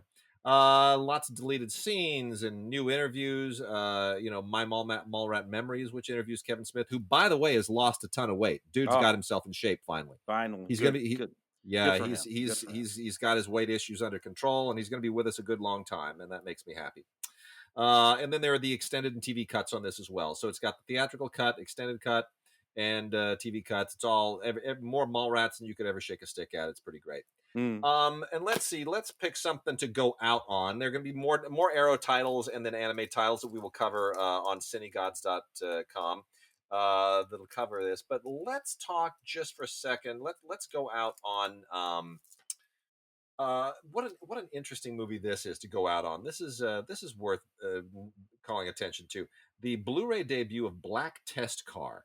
Now, if you've never heard of Black Test Car, this is a 1962 film made in Japan by Yasuzo Masamura, which is one of the coolest, funkiest, weirdest genre mashups you could ever want to see. It's basically an espionage satire that takes place in the Japanese auto industry. And it launched a whole weird kind of subgenre of these movies. And even though it deals with the Japanese auto industry, it could totally pertain to the German industry, to the American car industry, to the Swedish car industry. Anywhere that has a car industry, this is completely relevant. Dealing with industrial espionage and undercover spies between different companies, and how cutthroat and take no prisoners it is to have to steal intellectual property when you're competing with other car companies. It's really, really a cool film. It has it's never been on Blu-ray before. They finally have it on Blu-ray. Thank you to Arrow. It's a super cool film, and it includes Black Test Car and The Black Report, which is a related film, and then a critical appreciation from Jonathan Rosenbaum, who kind of covers a lot of the stuff that I just talked about, except a little bit more in depth. And then trailers, of course, and image galleries. So no, it's complete. it's great. It's completely a noir, is what it is. I mean, I know it's 62, but it's still a noir. Kind of. And it just sort of goes to show how noir is this sort of style that can apply to any genre. You can take any genre and shove it into a noir. That's what this is, and it's wicked, wicked cool. A gangster film without gangsters. There it is. Yeah, there it is. Wicked, yeah. Well, with that is it for our holiday show, and we are now going to dovetail into this incredibly great and hopefully not overly worshipful, but still pretty worshipful Yeah, conversation. He's got it coming. He's got it coming. Look, Tim and I were able to talk to John Badham, and who was an icon to both of us. Grew up on his films, have loved his films forever. We even talked about The Hard Way a few weeks ago. We bring that up on the interview as well. So, without further ado, here is our great conversation with the one, the only, the legendary John Badham. And for our special Christmas and holiday gift to all of our listeners, Tim and I are happy to welcome someone who is an icon to us, someone who has been an idol to us, someone whose work we have grown up on. Tim, I'm going to give you some titles. You tell me what these movies have in common. Okay. Stakeout, Mm-hmm. Short Circuit, Mm-hmm. War Games and Blue Thunder in the same summer, Mm-hmm. Saturday Night Fever, Dracula, the only one that really matters, the one with Frank Langella, Oh yeah. Incognito, Nick of Time, one of Johnny Depp's best performances Yeah. ever. What do all The Hard Way, which we raved about on Blu-ray just a couple of weeks Absolutely. ago. What do all these movies have in They common? are all directed by Mr. John Badham, who we are so pleased to be able to talk to on the podcast. And you're right, we just talked about The Hard Way. John, let me ask you really quickly, right out of the discussion that we had on The Hard Way a few weeks ago. So there's a scene in The Hard Way that's one of my favorite scenes in it, and I laughed myself delirious. It is the urinal scene, and without going into any details, without going into any great details there. There's an in joke in that scene that is a big Hollywood in joke, and my question is, was that in the script? Was it improvised? Is there any history to that in joke moment that you can share with a family audience? Well, one of the fun things about that movie was setting these two scene stealers at odds with each other. I mean, each one is a major thief and could go to jail for felony scene stealing. So they would constantly be trying to one up each other, and Jimmy is very sly in what he will try to do, but Michael would be topping him all the time. So I'm sure that was a moment that Michael planned on once he saw what was going on. Oh, that's fantastic. I mean, this is one of the things that I love about this book, is that you do hear what most, I've read a lot of books on directing. Sidney Lumet's for years was my top choice. But what you do here that even someone like Sidney Lumet does not do is that you really practicalize it. You get down right into the trenches and address all the stuff that I think a lot of directors are sometimes afraid to talk about. The actual on the ground, in the trenches, dirty business of physically directing a film, not the abstract theoretical stuff, but the really nitty gritty on the ground stuff. Talk about that a little bit, and your entire approach to not just directing but to sharing the art of directing. Well, I think a few years ago I was at the AFI giving a talk and had a class of about 50 people there, and somebody raised their hand and said, "What do you do when an actor won't do what you tell them to do?" And I thought, well, how long do I have to say this? And I noticed that everybody in the class suddenly sat up straighter, stopped looking at their iPhones. They were really interested. And I said, well, there's definitely a book here of, practical advice that could be given just in terms of working with actors. And of course, that is not just a black and white border. It spills over into working with your entire crew. And so I, began trying to think of all the good ways that you could gain the trust of your actors and gain the trust of your crew, and what was the best way and what were the bad ways, and getting away from the old-fashioned dictator from Erich von Stroheim and Otto Preminger and a lot of those kind of authoritarian directors, into a much more modern way of dealing with people where you're making them your creative partners. You're wanting the actors to come and share their ideas which they will not do if they're frightened of you or if they think that you're going to yell at them. Anne Bancroft said to me once when I asked her what she wanted from a director, she said, I want him to let me screw up before he yells at me. Yeah, yeah. Much of this book, John, is about working with actors. That moment with James Woods and Michael J. Fox. I mean, you get down into it. You talk about a whole lot of things, and including lots and lots of practical things. But you really concentrate on working with actors. Why did you decide that that was one of the most important things that you wanted to convey to young filmmakers? And ultimately, when one reads the book, the thing that you seem to do the most when it comes to working with actors is just listen to what it is they have to say or want to do or whatever it is. So talk a little bit about working with actors being the most important thing. Well, something about the hardware of filmmaking is very easy to grasp. You can learn the ins and outs of cameras in a short while. I can teach people lenses in less than an afternoon. Microphones, lights, all of that stuff, it works.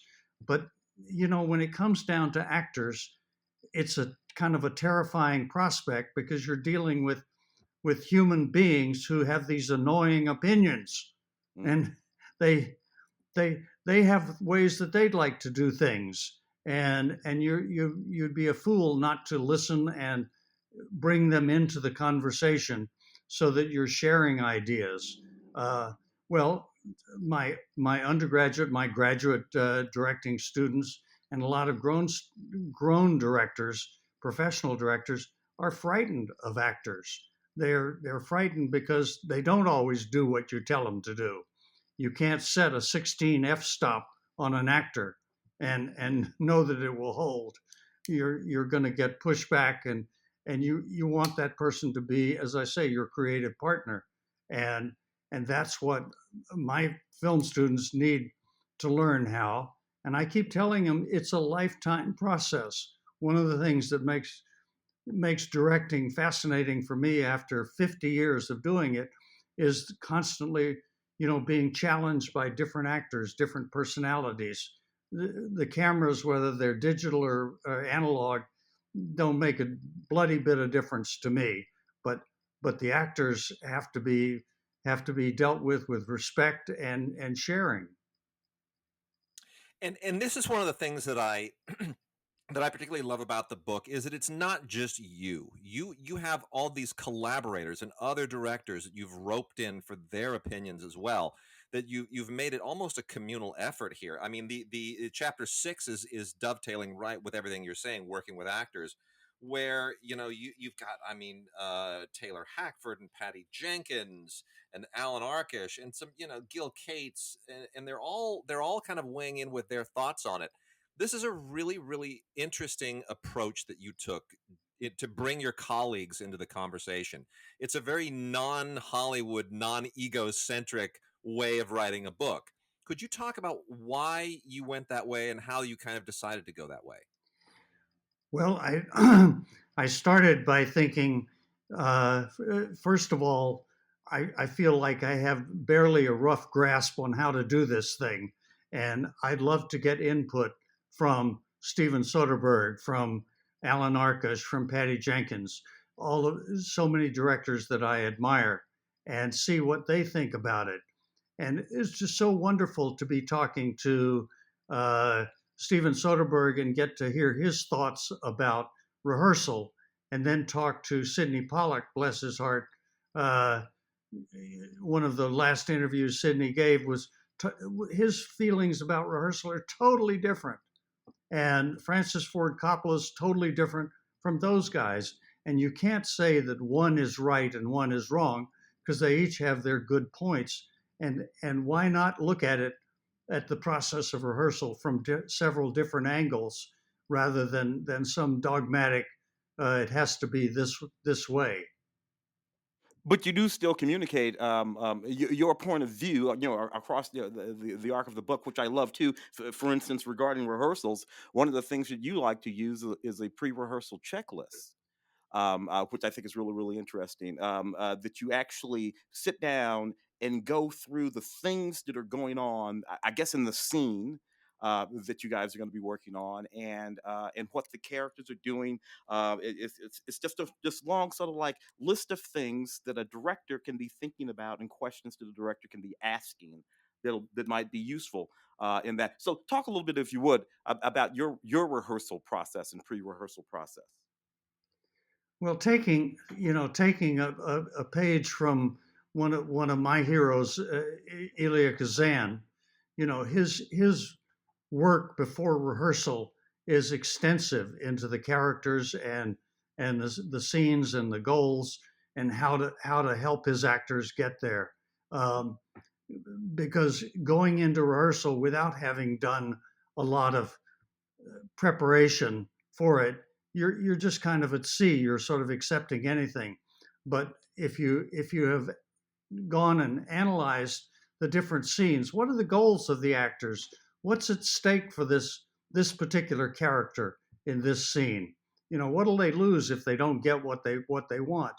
Above all, what do they want?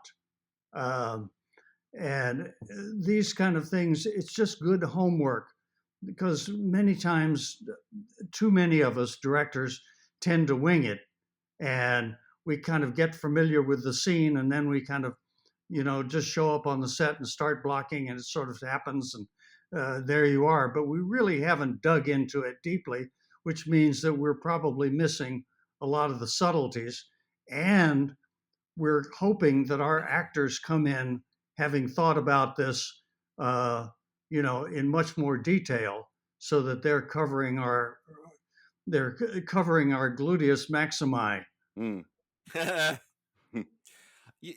There's something that Tim and I have talked about too, which is that things in the digital era seem to have gotten a little bit lazy. The tools have become so extensive and ubiquitous and cost effective. You can shoot a movie on your phone and edit it on your phone now. I mean, it's reached a point where people feel like maybe they can rest on their laurels a little. And we see this in a lot of the films that we have to see on a regular basis for Film Week, where you think, gosh, I wish they'd have worked a little harder at blocking, at moving the actors instead of moving the camera.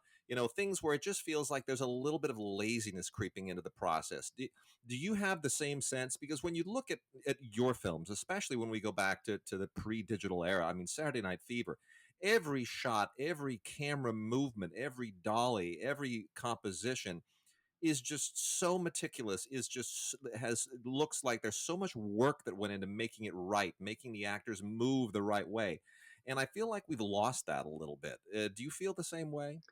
I do. I think that learning the art of camera placement and moving camera is uh, as you say, kind of disappearing. People walk onto a set and they think in terms of a big wide master, and then some medium shot, closer, closer, closer, insert next scene, uh, and instead of thinking of some kind of movement and composition that enhances the storytelling. I mean, we know that great filmmakers like Stanley Kubrick, put so much thought into where that camera is going to go, and we're not able to have a Kubrick-like schedule. But even on an 8-day television show like Supernatural, that I've done a lot of, you try to say what camera angle is going to support this scene and story the best, and how can I keep it alive and moving and keep the visual dynamics supporting what the story is going on. And if you don't do that, as you say, I take your point that it's just lazy. Mm. Because you have worked for such a long time, and have seen styles of making films change just because the technology changed. I mean, Steadicams have been around for a long time, but there was a long time when there was no such thing. Oh Um, God, yes. how did you make those transitions? I mean, were you aware of them as they were happening, whichever ones there might have been, and that you would adjust how you worked as a director accordingly? What happened in that mode?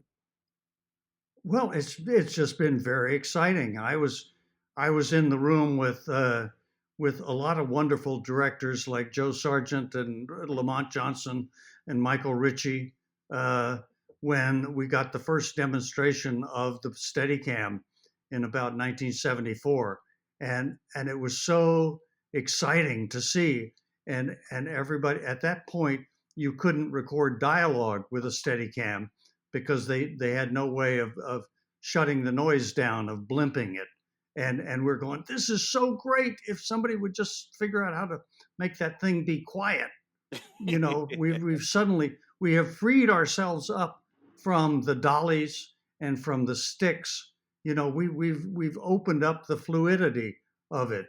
I mean, people like Jacques Demy, you know, had working in France, had been doing handheld films for years, and kind of he invented a phrase which was the tyranny of the nodal point, and meaning that when you put a camera on sticks or on a dolly, it's kind of stuck at that point where it's nailed down.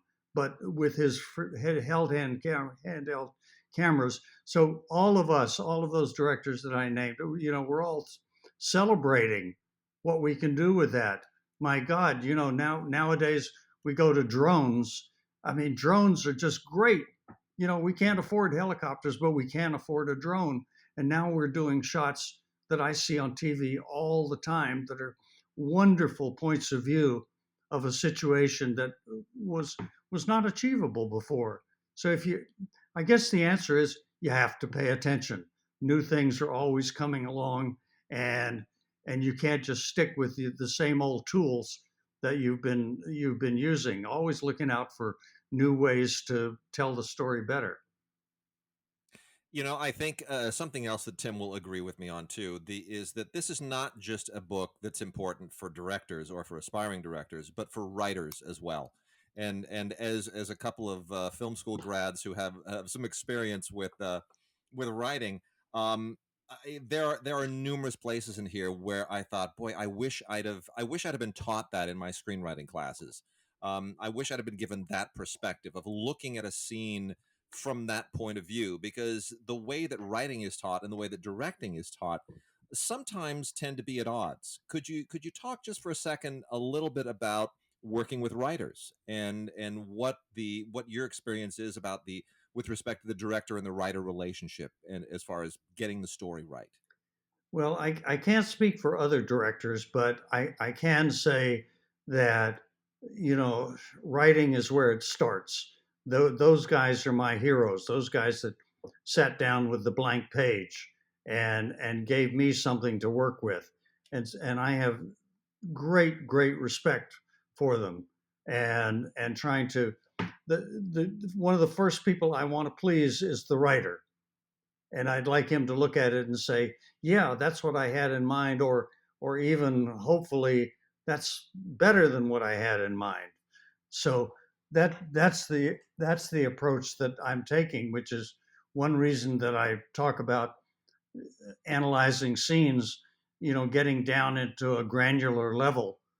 So I'm trying to understand what the intention of the screenwriter was, and I'm always trying to service the screenwriter's intention, because I picked it. I said, I'm going to do this movie.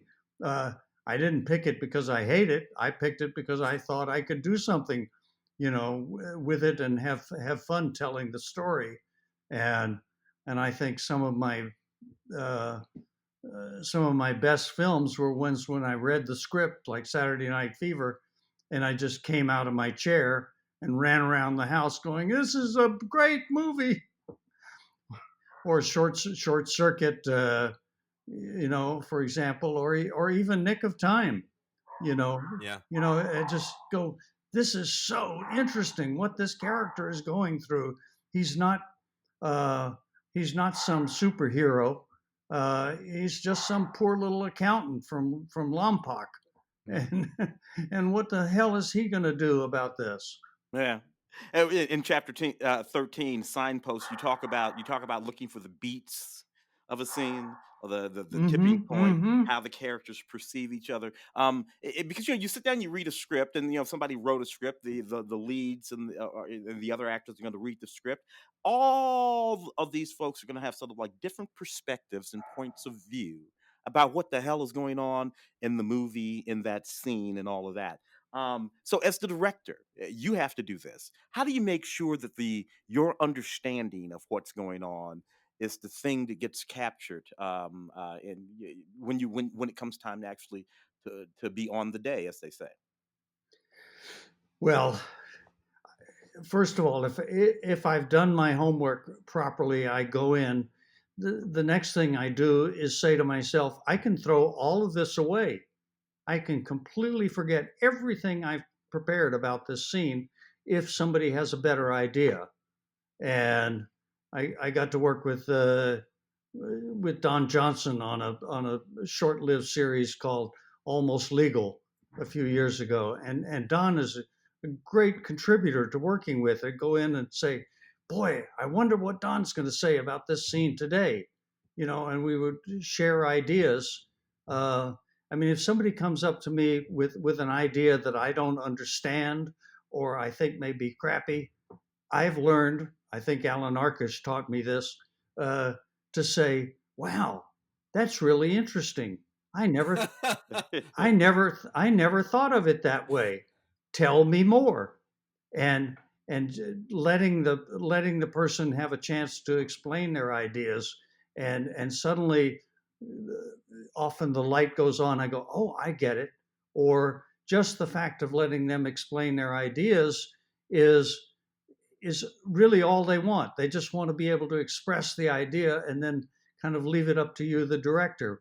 But the worst thing that you could do is listen to an actor and say, "No, no, no, no, no, we're not going to do that. No, that throws the whole story out of whack." So the old, negative approach is never a good idea, because you may win that little battle, but you're going to lose the war, as you have to work with the actor over the next several days, weeks, or months. Mm.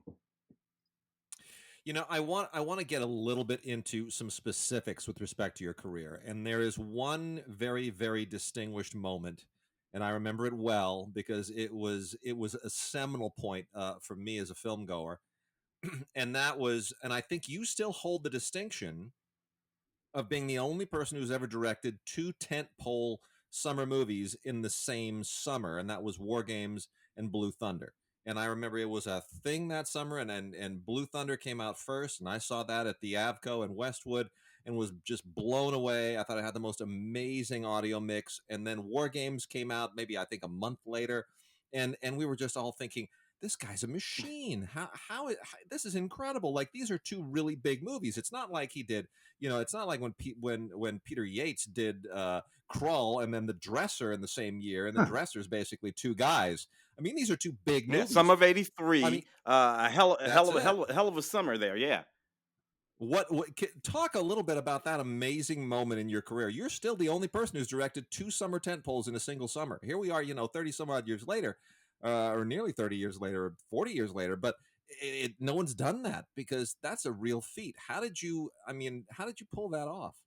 Well, I think it was partly an accident of scheduling, where Blue Thunder was originally poised to be an after Christmas, like maybe an Easter release, and then it got delayed into early summer, which was a good move, and we were still mixing the sound on Blue Thunder when I get this panic call that they're going to have to change a director on War Games, and we had just started our final mix on Blue Thunder, and people are saying to me, "Well, don't do it. Don't even read the script, because if a movie is in trouble where they have to replace the director, who knows what other problems are there?" And my kind of naive answer was, "Yeah, but what if the script is good?" And okay. So So I read it, and I just what a fabulous story about seeing the possibility of World War III through the eyes of a 15-year-old who thinks that he's playing a game with the world, and in this new thing called computers and internets and stuff like that we barely knew what it was. So I had my editor, my composer Arthur Rubinstein, my editor Frank Morris. I said, "You guys stay here and finish the mix, and I'm going to go over here and and take over this movie."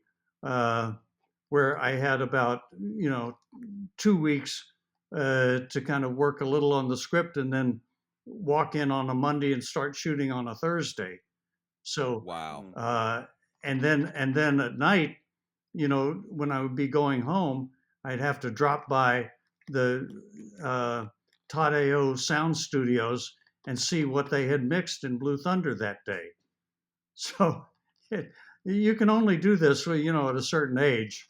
I don't think I would try it again. Wow.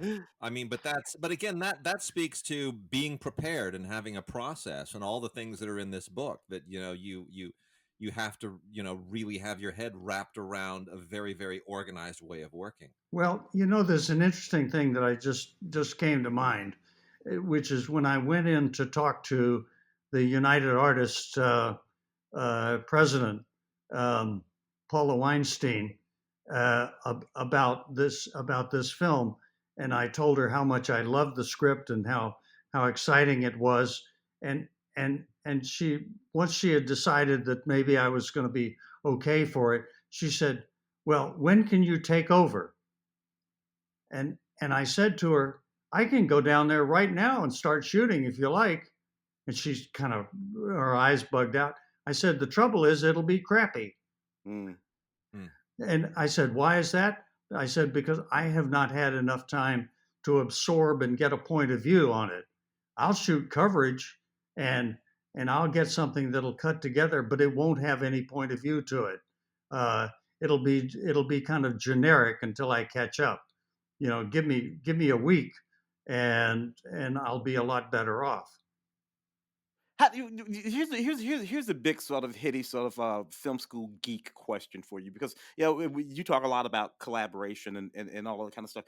How do you view the auteur theory of filmmaking? The sort of ideas that some filmmakers anyway have to be the fundamental sort of author of their works. Do you think about that much, or is it simply one theory versus some other theory that you engage in? Well, there's so many different ways to make a movie. I mean, if you're going to be Tarantino, where so many of those films are just so admirable on so many levels, and there's definitely somebody who's an auteur, but then there are others who work on scripts that maybe they've helped develop, but they're not the writer of them. My feeling is whatever works, whatever is a good way. I admire the hell out of real, honest to God auteurs, not people who come in and scribble a bit of new dialogue and then try to call themselves that. I mean, it's a great skill, and I wish I had it. The only thing they let me write is the checks to my housekeeper. Well, I want to start to wrap up here and just let people know what an amazing book this is. You start off with the 5 mistakes. It dovetails then into action and suspense, 3 strategies, then the director's checklist, and then kind of a primer on surviving television. And it's like a perfect summation, and every single chapter ends with like a checklist, a summary checklist for anyone who wants to sort of digest the advice here. You don't have to dog ear the pages and go back and try to remember where things are. There's a checklist. Like, it's really beautifully, it's as well organized as I would imagine your productions are. Well, thank you. And it was my students at Chapman who suggested the summary checklist at the end of chapters, and I did it, and I'm certainly glad I did, because sometimes I have to go back and read the summary to say, what in the hell did I say in there? Well, it's wonderful, and you know, you have a couple dozen collaborators in here whose advice and experience is pulled in. Everyone from Paris Barkley to Michelle McLaren, who are, you know, both ace television veterans, to Mark Rydell and Sidney Pollack, the late Sidney Pollack, Steven Soderbergh, as you mentioned. I mean, it's just it's really a wonderful book, and I cannot recommend it highly enough to anybody who is a writer, who is a director, an aspiring writer, an aspiring director. There's so much wisdom and experience in this book. You will treasure it and read it over and over. Tim, I'll let Tim kind of wrap things out with his final question. My final question is, if you had to give, because things have changed so much, obviously, as we talked about with technology, if you had to give one great piece of advice to an aspiring filmmaker, a writer, director, producer, somebody who wants to just get into the business today, what would that piece of advice be? Well, I think, aside from make as many films as you can, if you're going to break into the business, people are always asking you, well, what have you done?